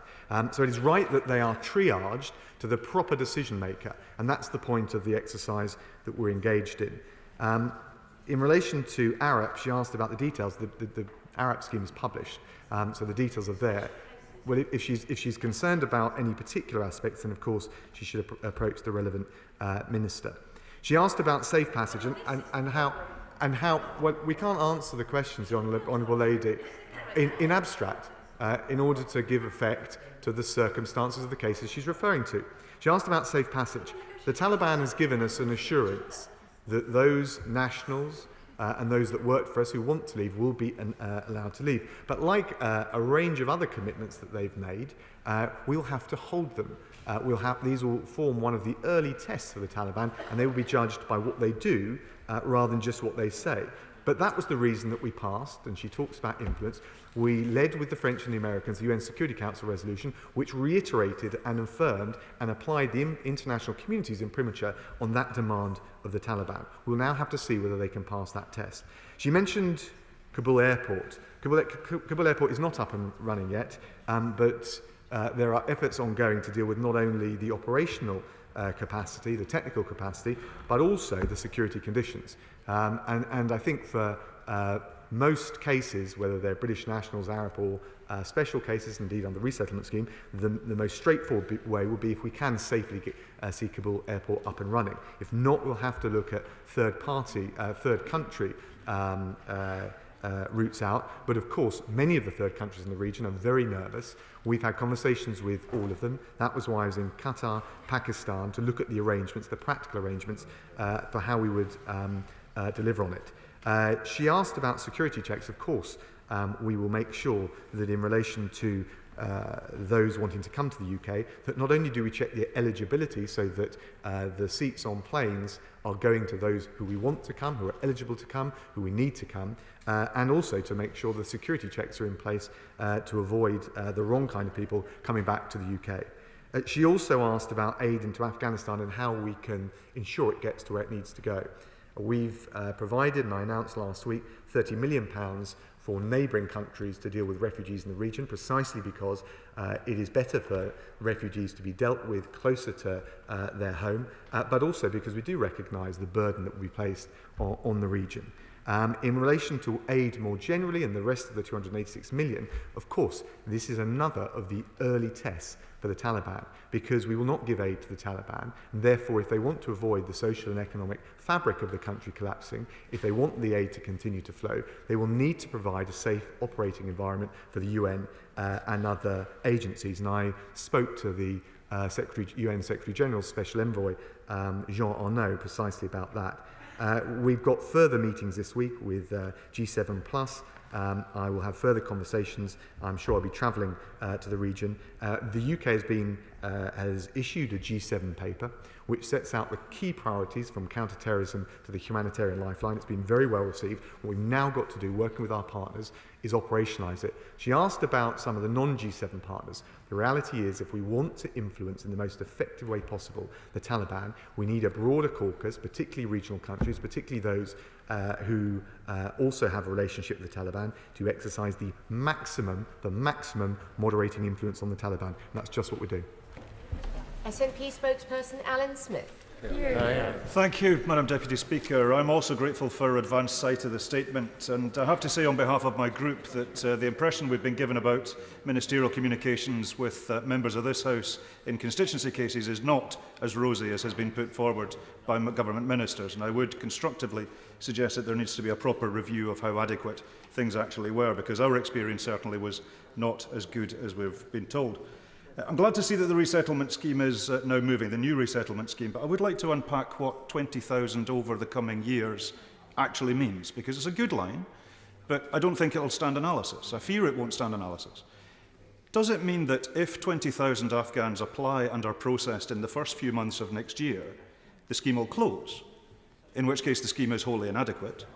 Or does it mean that there's an annual quota? And how long does that mean that the UK government thinks vulnerable Afghans should wait while the Taliban hunts them down? In which case the scheme strikes me as similarly inadequate. We would like to see the scheme expanded, and we would like to see much more clarity, which I understand is coming, for the devolved administrations and local governments, particularly about how family reunion will be counted within those numbers, because that is a crucial point for a number of Afghans already here and those who are concerned. Also picking up on the Foreign Secretary's line about safe and legal routes to here. And in the name of policy coherence, surely now is the time for the UK government to pause the Immigration and Nationality Bill, because it would penalise many Afghans arriving by other routes, and Afghanistan is in chaos, and they're not going to be able to form an orderly queue in perhaps the way one might like, Madam Deputy Speaker. So surely in the name of policy coherence, one part of the UK government should not be penalising Afghans arriving here while another part of the UK government is trying to save them and keep them safe. Thank you. Foreign Secretary. Well, can I thank the honourable gentleman for his remarks? He raises perfectly reasonable questions. On the correspondence, I've already set out before the House how we're dealing with that. I would just say to him that we had, of course, a surge of cases and indeed requests for updates in the final days of the evacuation, and at that time I think rightly we took the decision, and I took the decision, that our focus ought to be on getting as many people as we possibly could out of Afghanistan onto flights and back home to safety, which is how we've achieved this remarkable figure of over 15,000 in the space of just a couple of weeks. But of course we do want to make sure colleagues in this House are updated, signposted to the right advice, and those from who have emailed or called directly get the advice that they need. He asked a range of questions on the resettlement scheme. They're probably more for the Home Secretary than for me, but let me tell him the plan is for 5,000 to be resettled this year, 20,000 over the course of the next few years. That comes on top of the Arab scheme. And I believe not only are we right to lead by example in the way I've described, right to also, when it comes to aid, provide the £30 million to neighbouring countries so that we can support them in taking those refugees, but also use that leadership by example to corral and cajole other countries to step up. We're not going to be able to take all of the refugees or those wishing to leave Afghanistan. We do our bit, but we also then call on others and use the example that we've set to cajole and to encourage others to do the same. Further details on the scheme will be set out by the Home Secretary. He also asked about whether we would strip out the legislative checks that are applying more broadly. I don't think that's the right thing to do, and I don't think our constituents would want us, as we are in a good-hearted way, making sure that this country is taking in not just our nationals, but those who are fleeing Afghanistan because they work for us or for other reasons. I do think that they'll want to see us take a responsible approach and have the checks in place to make sure that that system isn't abused. Dr. Andrew Morrison. Thank you, Madam Deputy Speaker. Congratulations to all involved in Operation Pitting, including my right honourable friend. It seems unlikely that the Taliban is going to continue to cooperate with safe passage of Afghans to the UK, that is to say, in order to safeguard those individuals from the Taliban. Therefore, focus will shift to, sadly, refugee camps in countries surrounding Afghanistan. What read across does he see between this situation and the highly successful Syrian resettlement programme? And in particular, what measures has he discussed with the UN to triage people so that we take from amongst the most vulnerable, as we do with the Syrian programme? And has he engaged with other countries, as we engage with, for example, Turkey, in trying to make sure that we take those who are most vulnerable to relocate them back to the UK, to locations such as Wiltshire, in my own constituency, that has done its part in helping people from that particularly challenged part of the world. Secretary. Can I thank my honourable friend and pay tribute to his time as a Foreign Office Minister? I think he's right. We are already consulting with the United Nations. The Prime Minister has spoken to the UN Secretary General. I spoke to his Special Envoy for Afghanistan, Jean Arnaud, to talk through these issues and make sure we get the eligibility and the coordination right. He's also right, I believe, to refer to the Syrian precedent. We want to learn the lessons for it. There was much that was a success there. Of course, the circumstances in Afghanistan are different, and the Home Secretary will set out further details in due course once we've completed that, and it will feed in all of the conversations we're having, not just with the UN, but with allies, including Turkey, and with other countries around the region. Harriet Harman. Madam Deputy Speaker, and I thank the Foreign Secretary for his statement. Can I ask him about the number of requests that the government has already had in respect of Afghan citizens who don't qualify for the Arab scheme as they didn't work directly for us, but who want and need to flee here from Afghanistan and have already asked? I know the Afghan Citizens Resettlement Scheme is not yet open, but he must already know how many have, through members of this House or other organisations, already asked to come here because of the Taliban. Can he tell us how many? And how is the government going to make the decision about who is going to get into the 5,000 cap? The criteria for the Afghan Citizens Resettlement Scheme are yet to be announced, but we know that it's for those who are highly vulnerable to the Taliban because of what they've done in support of the values which we and the previous regime were committed to, particularly women and girls, equality, democracy and human rights. There are bound to be so many more than 5,000. How will the government in practice decide between those who will be the lucky 5,000 and be allowed to come here and those who, though meeting the criteria, will, because of the 5,000 cap, be refused and face a terrible fate at the hands of the Taliban? I think the reality is, unless they increase the 5,000 cap, the Afghan Citizens Resettlement Scheme is going to end up as a lottery of life and death. Foreign Secretary. Can I thank the Honourable Lady, and I know how passionately she takes this issue and how assiduous she's been on it. In relation to the number of applications and claims, it's difficult to give a precise number, not least because of some of the duplication, the multiple emails and correspondence we've had. I think she's right to say, frankly, even if we doubled or tripled the quota, the number of people fleeing Afghanistan is going to outstrip what the UK would be able to take alone, which means that we need to look very carefully, as the Home Secretary and I are doing with the, across government, at the criteria to make sure that we prioritise the most vulnerable, those with a particular link to the UK, and also coordinate with the United Nations.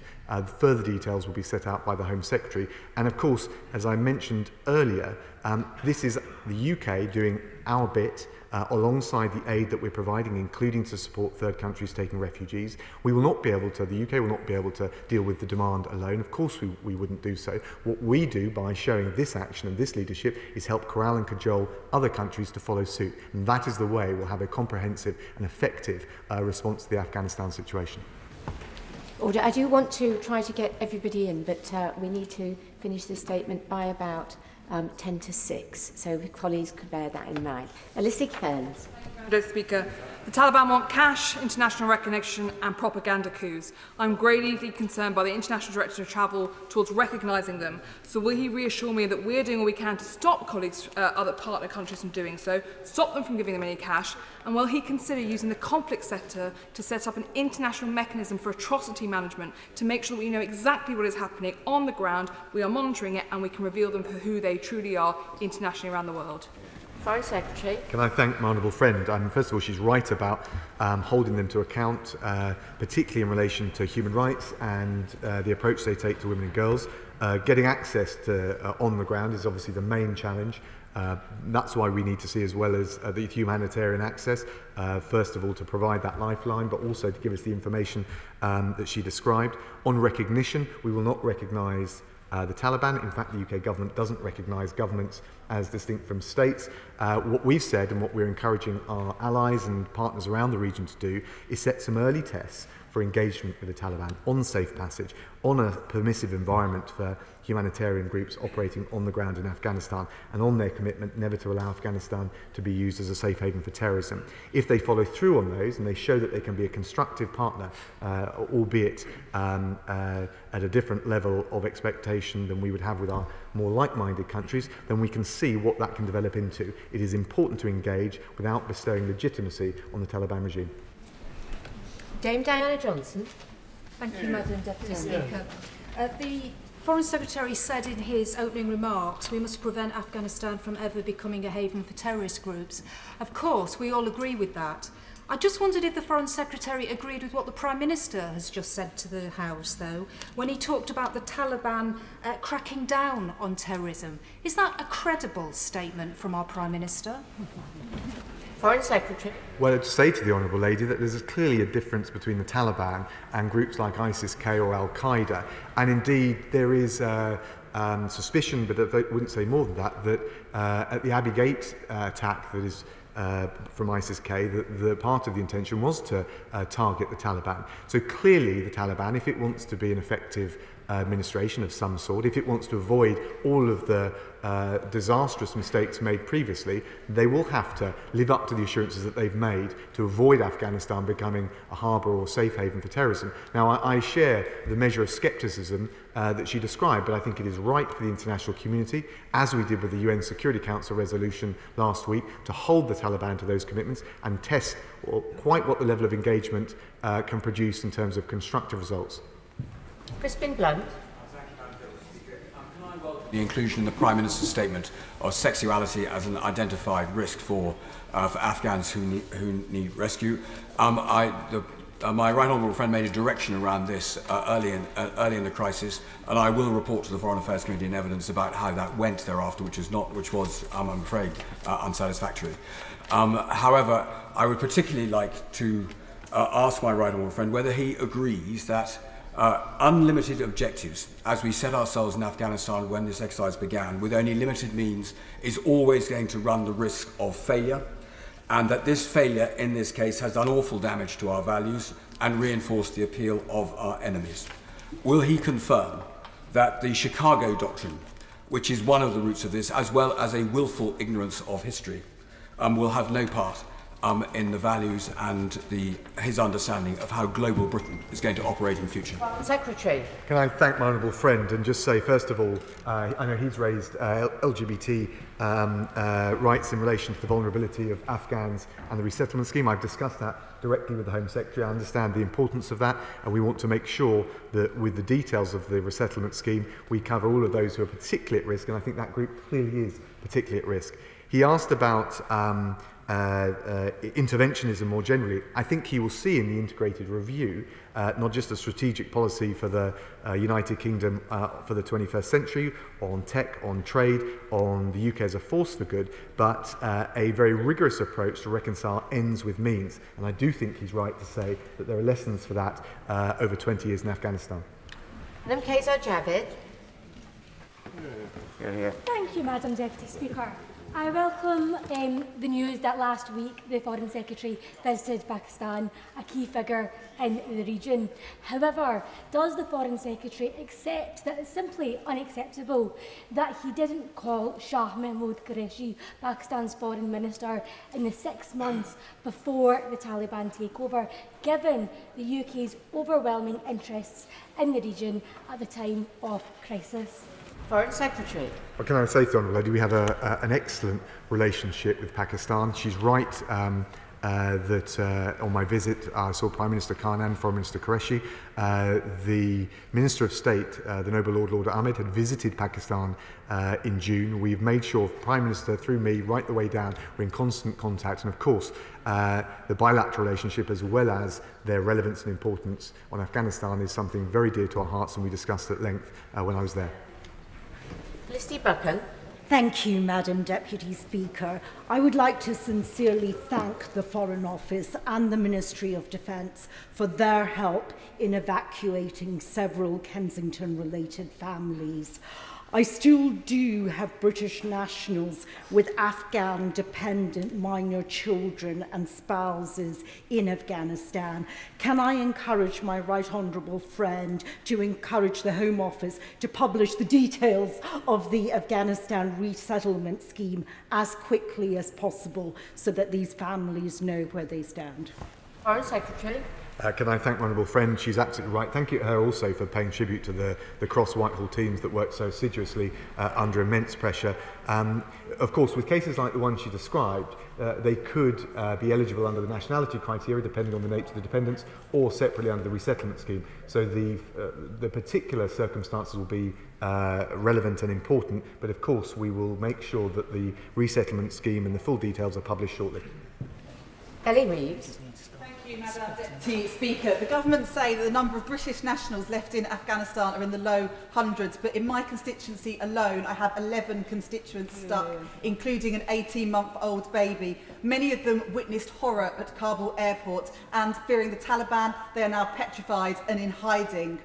When I contact the Foreign Office about these cases, all I get is cut and paste responses. So I ask the Foreign Secretary, what will he do to guarantee their security, and will he give his word that these British nationals will get home safely?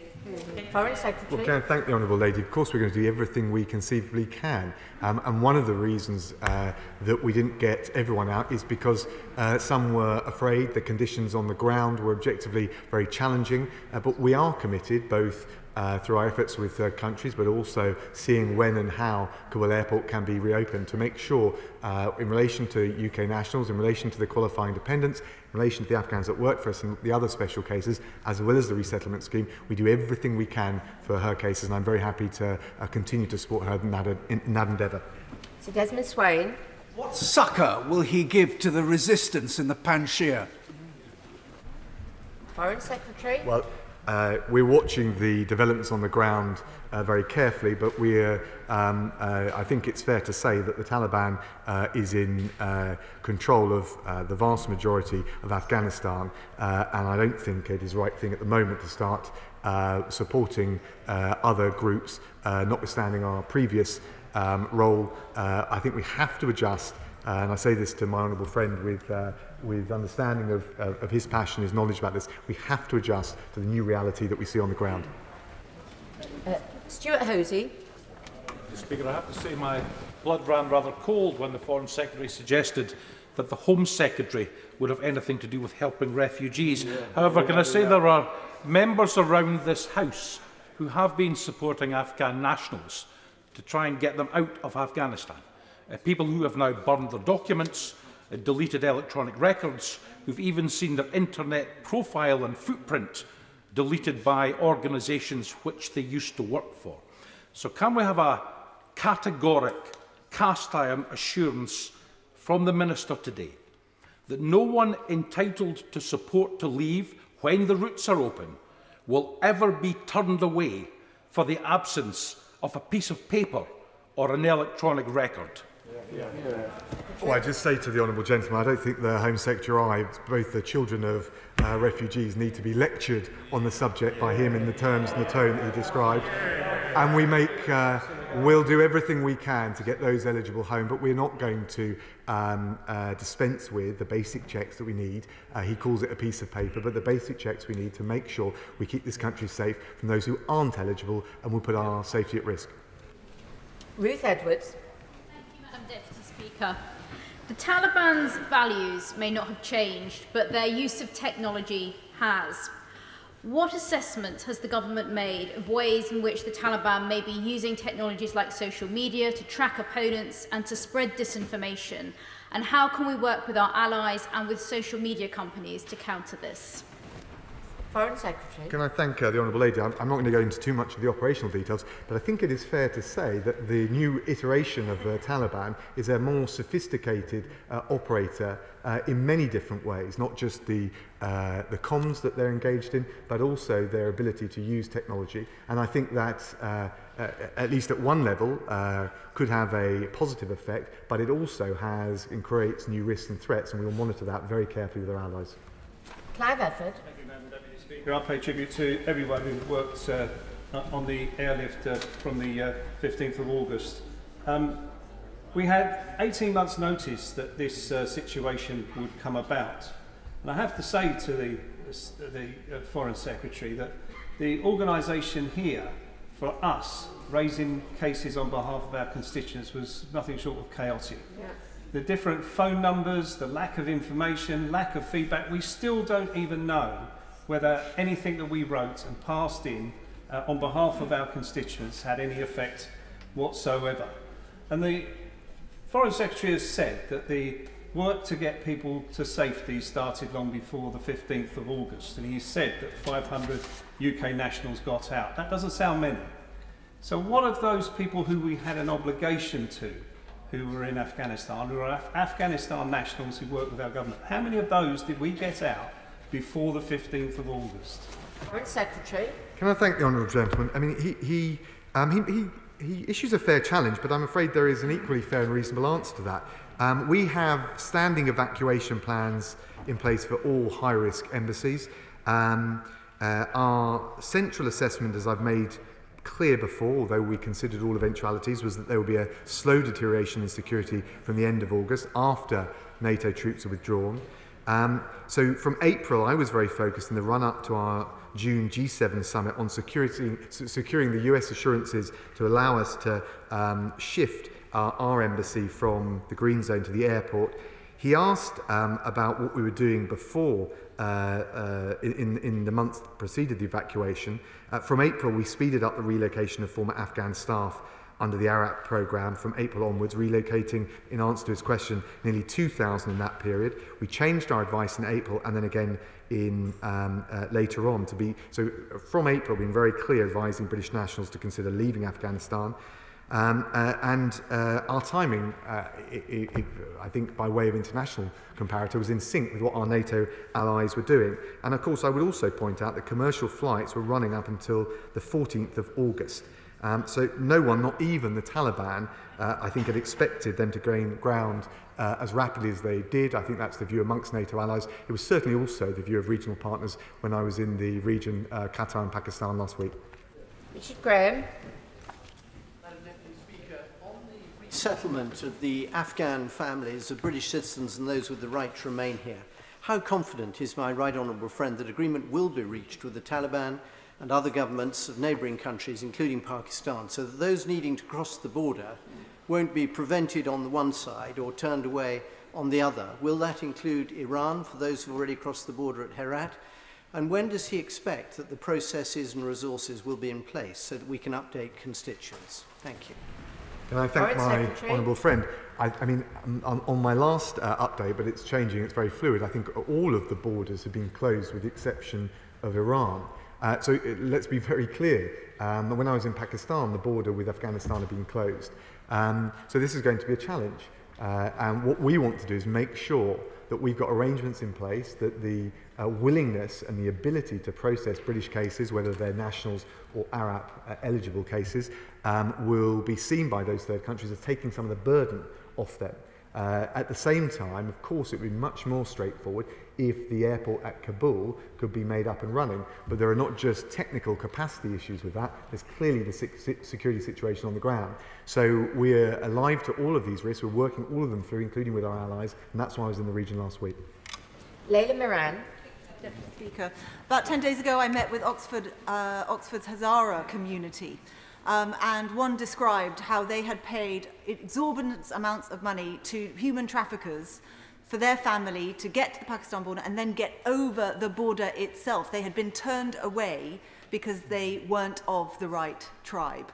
Can the Foreign Secretary, first of all, assure us, are the Hazaras considered a vulnerable group? Because history tells us and present tells us that they are. But also, when he talks about safe passage, is he specifically considering how to get to the border and over the border, not just what happens to them when they get to the border? Because for many people, that's not a possibility.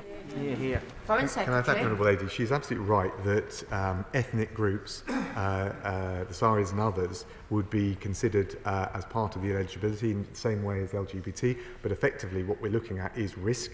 That will depend on the individual, but also the group. But she's right to raise ethnicity as a risk. Clearly, in relation to getting to the edge of the Afghan border, that will require the Taliban to allow safe passage. I've explained to the House how we're working on that. And what we're also trying to do, and that's why I was in Pakistan and Qatar, that's why I spoke to the Uzbek Foreign Minister earlier today, it's why we're engaging with all of those regional partners. We want to be clear that we've got the capacity to process and give them the assurance to let those individuals across the border and that we will take them directly back to the UK. And I've deployed a team of 15 additional rapid deployment team experts to support that process in the region. But the crucial question at the moment will be, will the Taliban offer safe passage, and will those other countries in the region be willing to allow at least a measured and controlled opening of their borders? Bob Stewart. Thank you, Madam Deputy Speaker. Linking to my honourable friend for Gloucester's question, he mentioned Herat. There's 572 miles western border between Iran and Afghanistan, 572 miles. Something like 780,000 refugees from Afghanistan are in Iran, perhaps 2 or 3 times that number unregistered. Is there any possibility that we can use exit routes from via Herat or elsewhere in Afghanistan to get people to this country?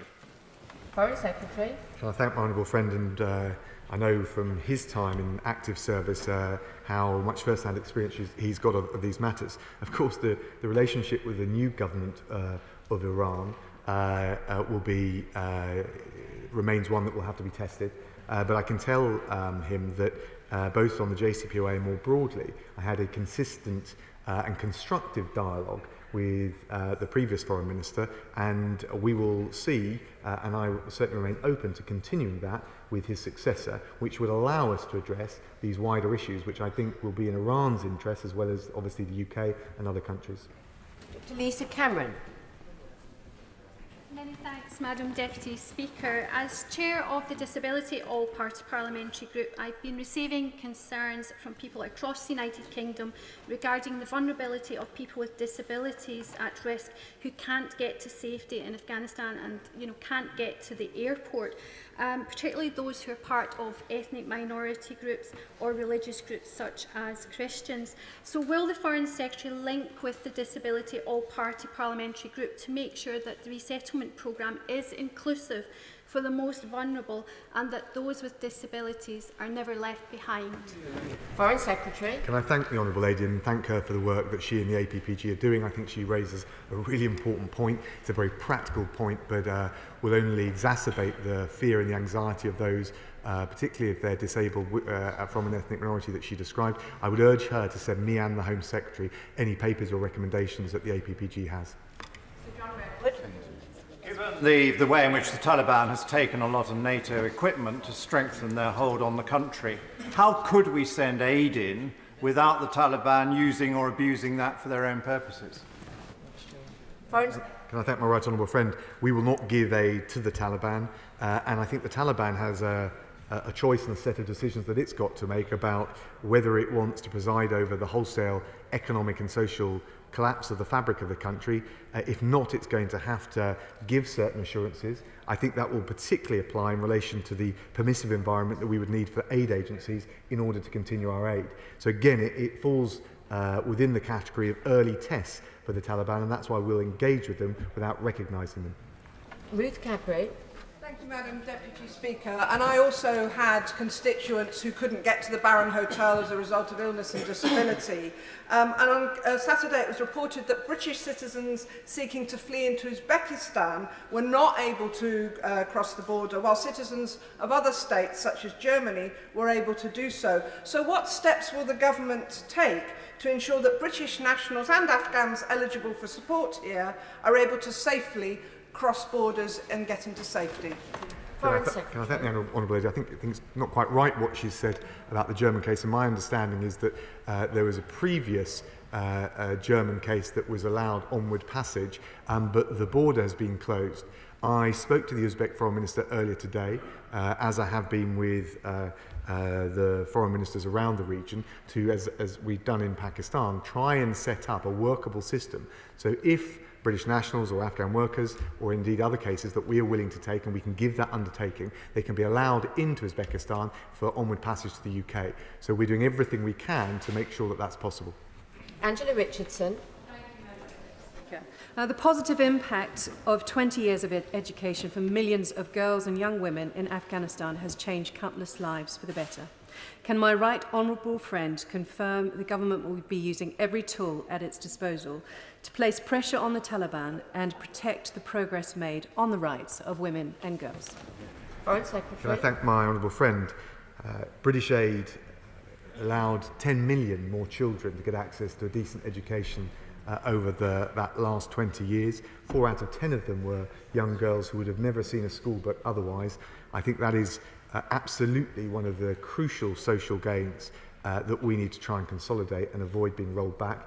And whenever I've spoken to any of my G7 partners, or indeed partners in the region, I think there has been clarity that we need to work together to exercise the maximum moderating influence that we possibly can to make sure those gains aren't lost. Gavin Newlands. Quarter of 2020, the Home Office was rejecting more than half of all asylum applications from Afghan nationals. Will the Foreign Secretary back up some of his language that he's used today and urge his colleague, the Home Secretary, to ensure all Afghan appeals undergo a review to reassess their suitability for a grant of asylum before they are listed and heard in court? Yeah. Foreign Secretary. I would just say to the Honourable Gentleman, I understand the passion with which he speaks. We've taken over 17,000 people, of course not all, many of those British nationals, but also other Afghan nationals. We've allocated over the next few years 20,000 that we'll take, but we can't take all of them, which is why it's right to check eligibility and also right to work with those partners in the region and across the world to make sure they also can bear the burden in tandem. John Howell.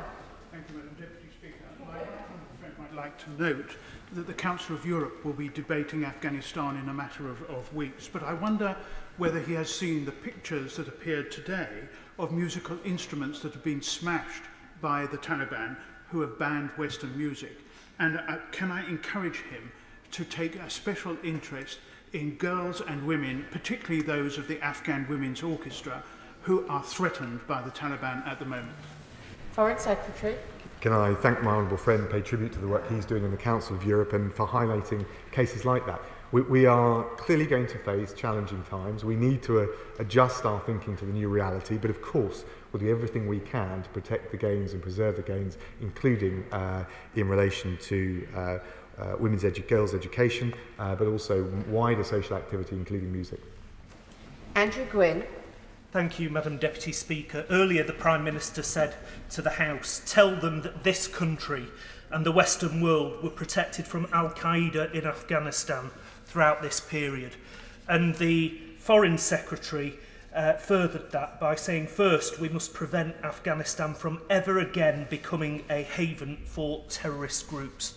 I agree entirely with both of those statements, but we are putting a lot of trust in the murderous medieval Taliban. What if the training camps and the terror networks return? What do we do? Foreign Secretary. Well, can I thank the honourable gentleman? Look, I share his concern. I think it's probably the single biggest concern and risk that honourable members across the House have. In the last analysis, we reserve the right to exercise the right of self-defence. We always do. And it's not quite right to say, though, that we trust the Taliban or that we can trust the Taliban. What we need to do is be willing to engage, set some early tests, of which this is one, and then monitor very carefully and judge them by what they do, not just by what they say. Greg Clark. Thank you, Madam Deputy Speaker. I'm grateful. Like every member of this House, I have many constituents who are desperately concerned that they have friends and relatives who are at imminent risk of reprisals by the Taliban. For them, the crisis is now, not evenly spaced over 5 years. So will the Foreign Secretary and his colleagues show some flexibility to make sure that we can rescue those at the time of need as part of the scheme that is being worked up? Well, can I thank my right honourable friend? And I understand the point he makes. I think it is right to have the resettlement scheme over a number of years, because the history tells us that we'll be dealing with this challenge for some time.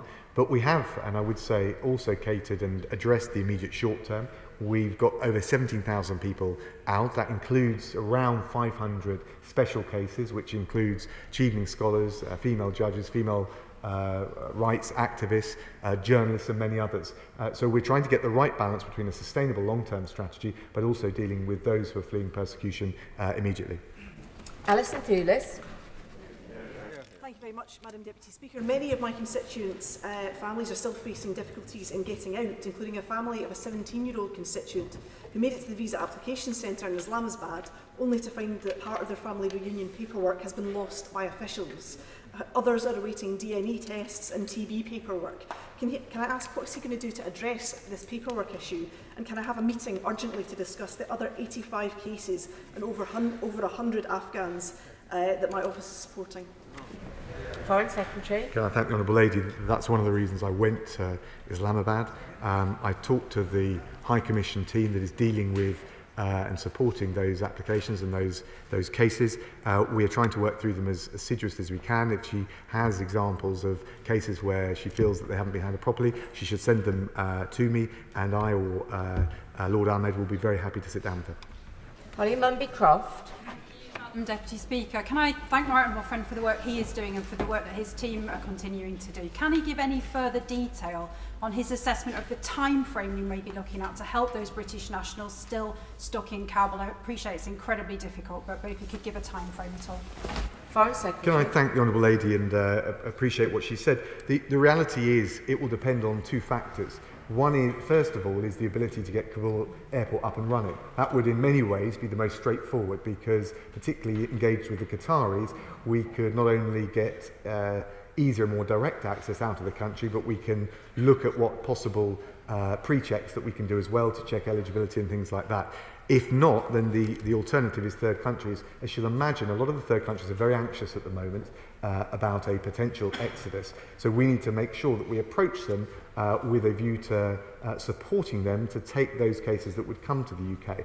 I just can't give her a definitive time frame, but the reason I was out in Qatar, who are helping on the airport, and in Pakistan, which is probably the most of the neighbouring countries, the most likely source of destination for those leaving, it's precisely to work through those arrangements and make clear what we'll do to cooperate and coordinate. If we have very short questions and short answers, we will possibly get through everybody. James Murray. Thank you, Madam Deputy Speaker. As of this morning, I had received urgent, heartbreaking pleas from 289 constituents of mine about well over 1,500 of their loved ones desperate to get out of Afghanistan. My team and I have been doing everything we can to help, but we need the government to respond and to be clear about what options people might have. So can the Secretary of State make clear whether the response the Prime Minister promised today will include a specific response to the inquiries that I and other MPs have raised? And can you confirm when the eligibility for the Afghan Citizens Resettlement Scheme will be published? Do everything we can to support my honourable friend and indeed support the honourable member and indeed honourable members across the House. I think the thing to understand is that there are three separate ways of being eligible to come to the UK. We want to triage the cases and point them in the direction of the right port of call and give them the right advice for each one of those three channels, rather than mixing them together, given that they are not the same eligibility criteria. Simon Jupp. Thank you, Madam Deputy Speaker.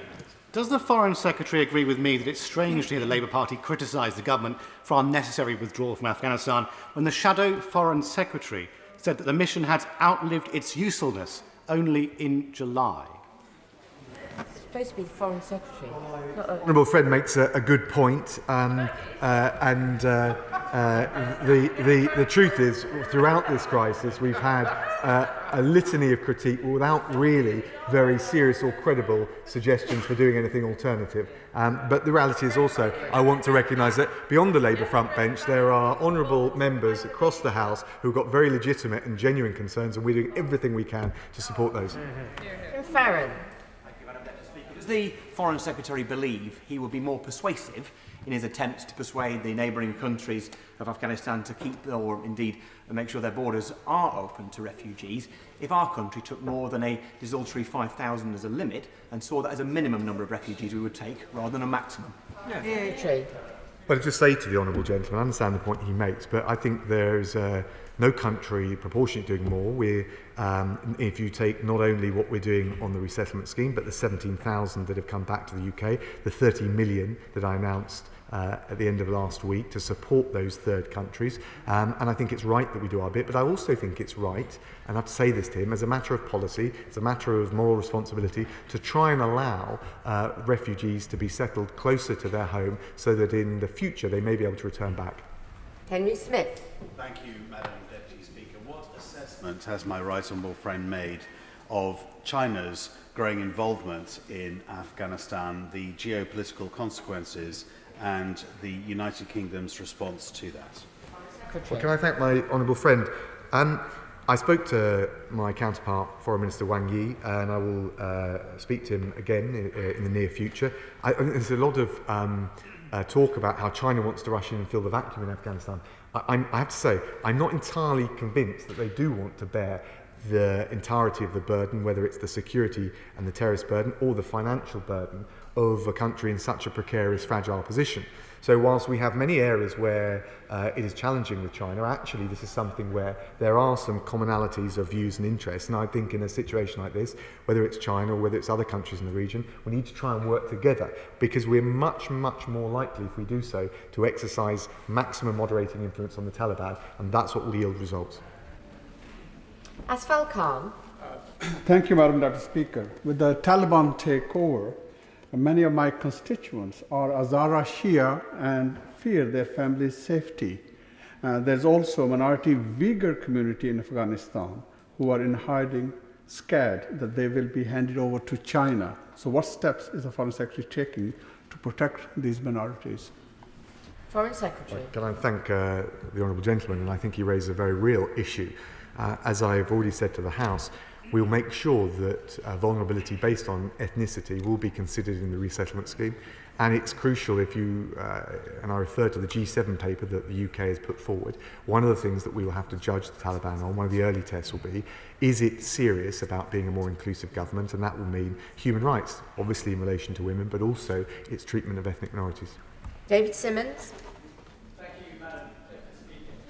When we designed the Syrian resettlement scheme, the United Nations High Commissioner for Refugees played a crucial role as an independent and neutral party to identify those eligible for resettlement and then make the connections with the authorities of the countries willing to take them in, including the UK.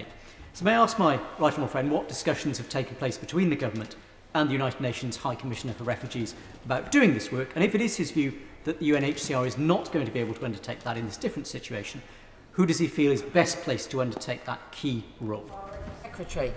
My honourable friend raised a very good point. The Prime Minister has spoken to the UN Secretary General, including on this. I spoke to Jean No, the Special Representative for Afghanistan, and I can, without giving all the details, of course, the relationship with the UN will be one of the critical factors we consider in shaping the resettlement scheme. Stuart C. MacDonald. Thank you, Madam Deputy Speaker.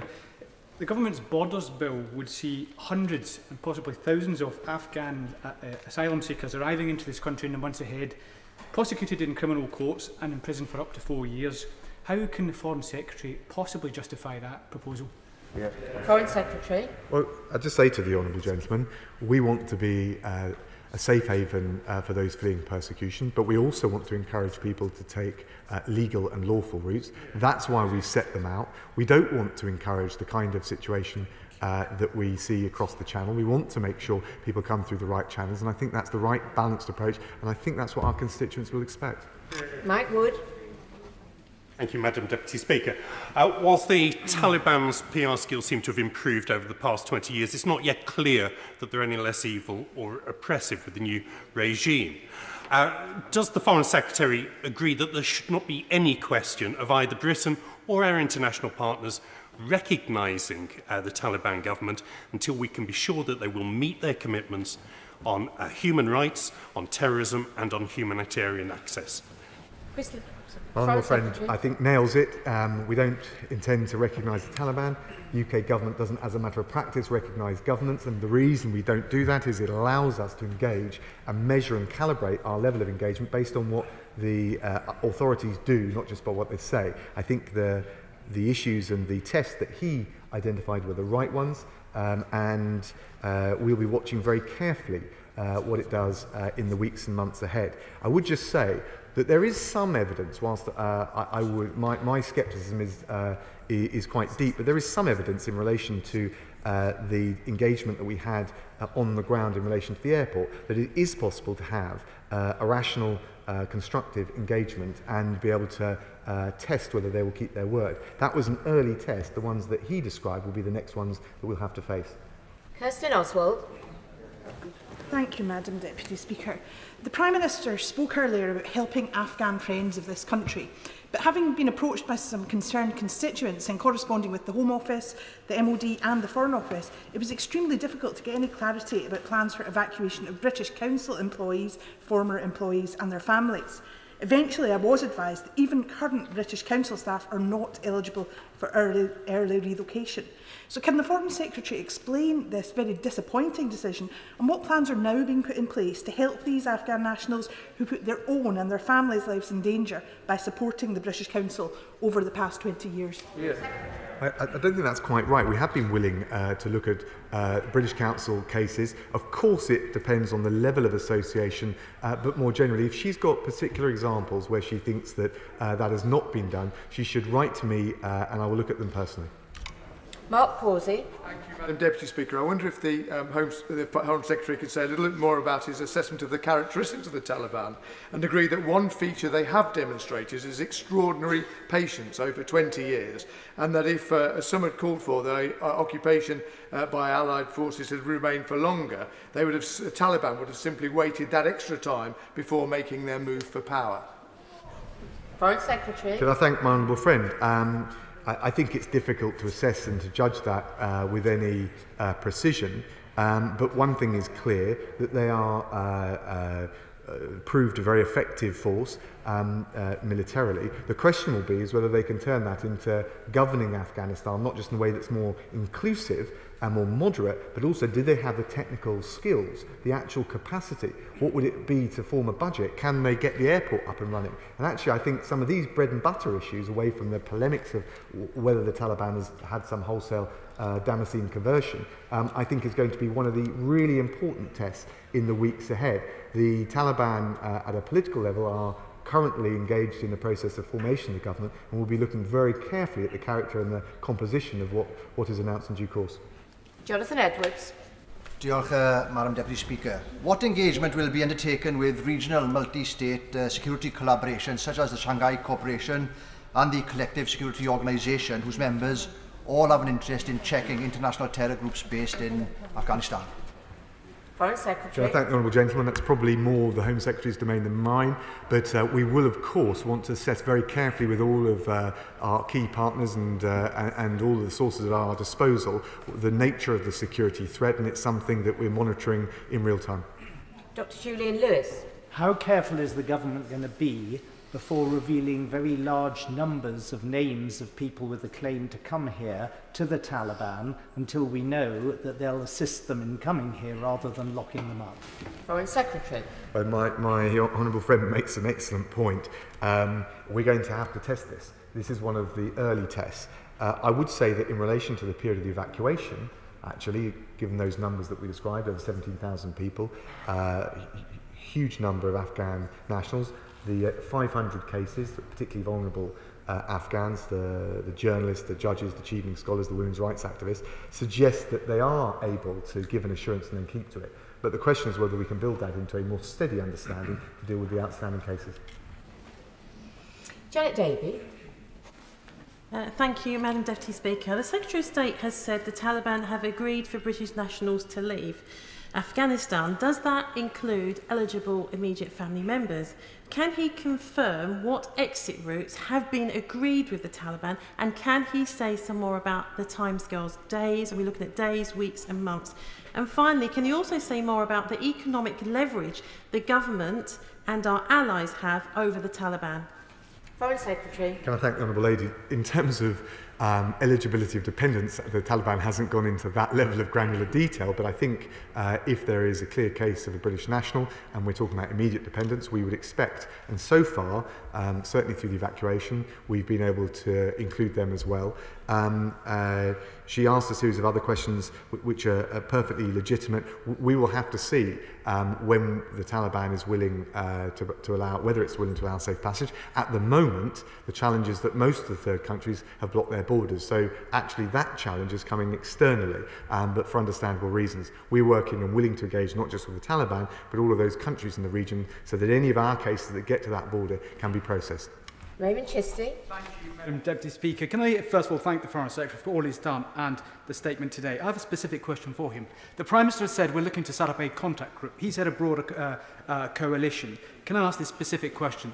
What is the timeline to set up this contact group? What will be the specific criteria for membership? Counterterrorism, humanitarian, nation building? And with regards to the format, would it be based on P5 plus region and plus other countries from the Middle East to get the money? What is the criteria for this, the group to be set up? Foreign Secretary. Can I thank my honourable friend? The truth is, actually, all of the points he made are relevant considerations. I think ideally we want the UN to coordinate. I think that would give it an independence and objectivity. All of the groups that he described would need to be considered. Of course, they don't all get on with each other. So this is also about the art of the possible. But I'm following through on that this week.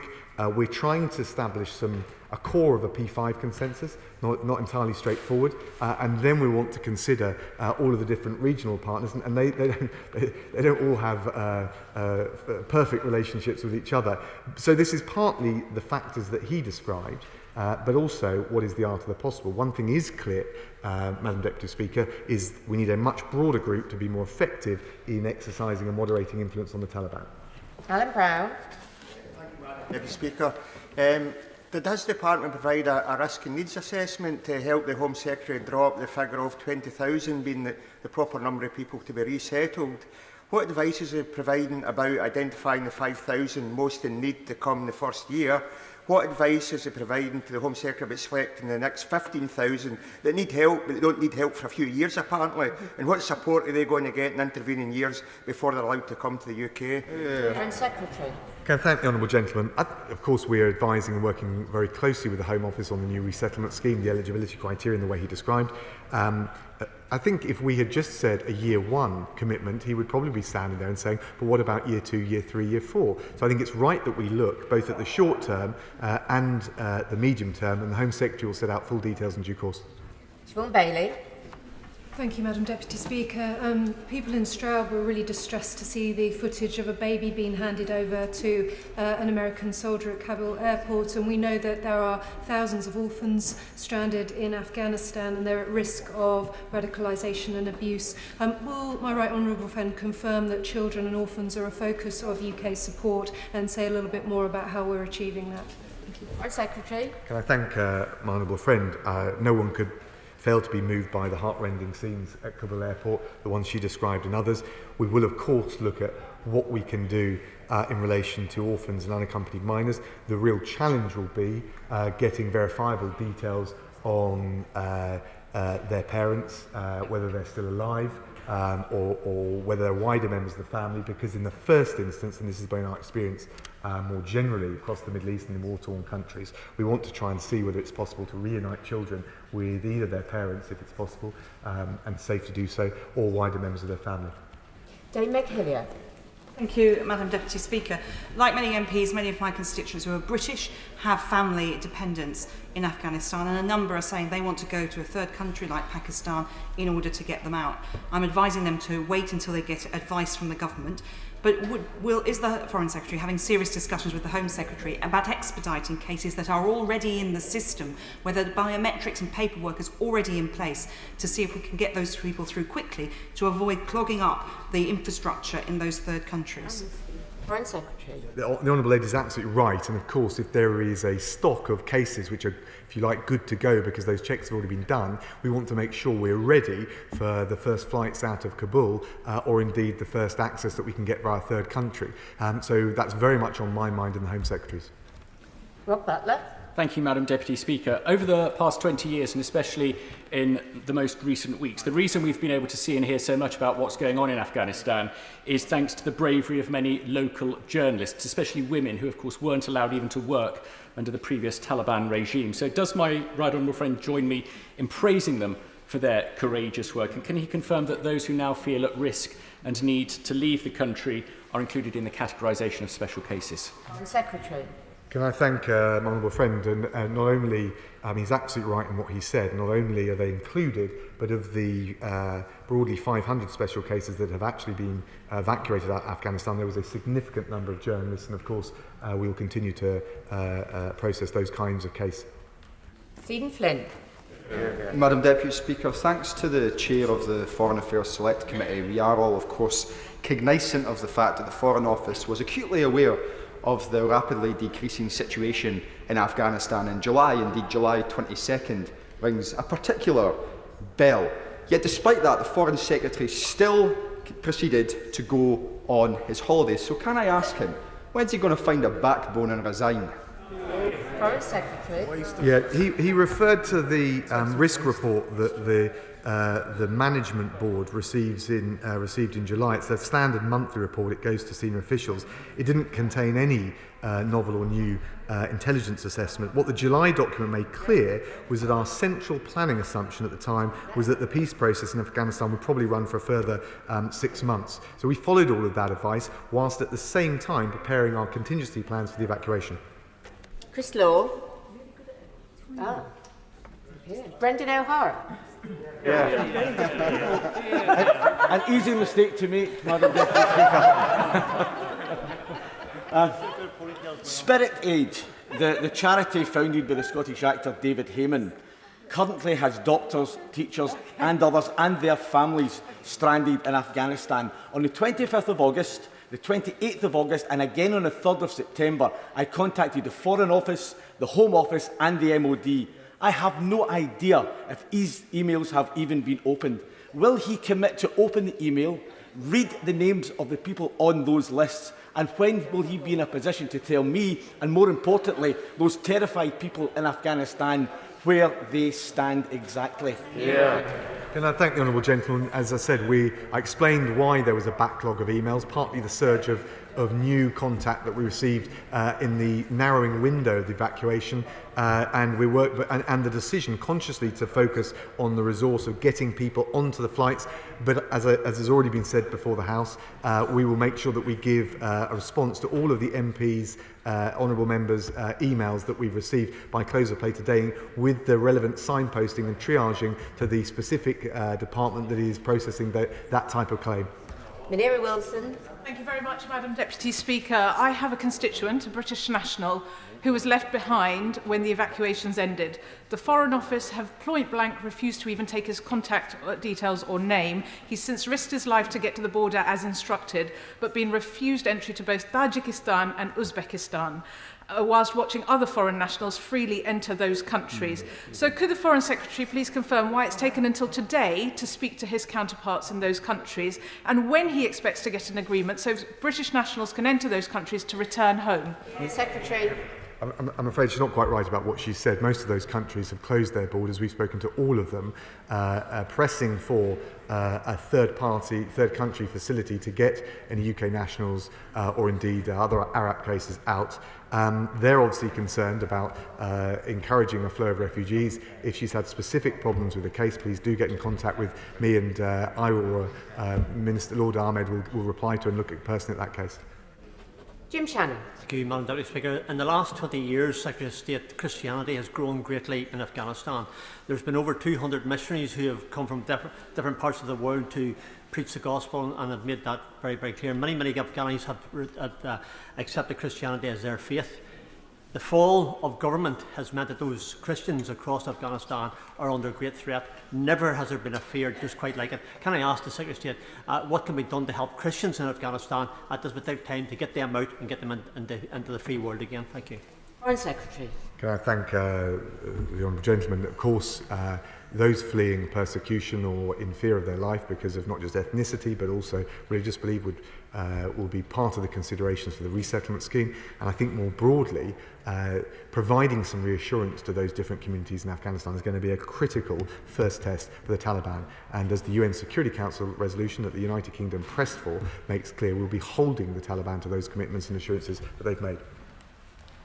Thank you, Foreign Secretary, for his statement. And statement, Minister Nadeem Zahawi. Thank you very much, Madam Deputy Speaker. With permission, I'd like to update the House on COVID-19 and our vaccination programme. Earlier this summer, we took the fourth step on our roadmap. We were able to take this step, Madam Deputy Speaker, because of our vaccines and the way that they are working. The latest data from Public Health England estimates that our jabs have prevented over 100,000 deaths, over 143,000 hospitalisations, and around 24 million infections. Across the United Kingdom, we have administered over 91 million vaccines. 88.8% of people over 16 have had their first dose, and 79.8% have had their second dose. Our jabs are building a vast wall of defence for the British people. But, Madam Deputy Speaker, this vital work is not yet complete. With the Delta variant sweeping around the world, we have seen how it thrives on pockets of unvaccinated people. Last week, across the UK, we saw an average of 34,000 new cases and 938 hospitalisations each day. So it is vital that we continue to plug the gaps in our defences and widen and deepen our wall of defence. Over the summer, we have continued to do that in several ways. In August, the JCVI recommended that vaccines should be offered to 16 and 17-year-olds. They also recommended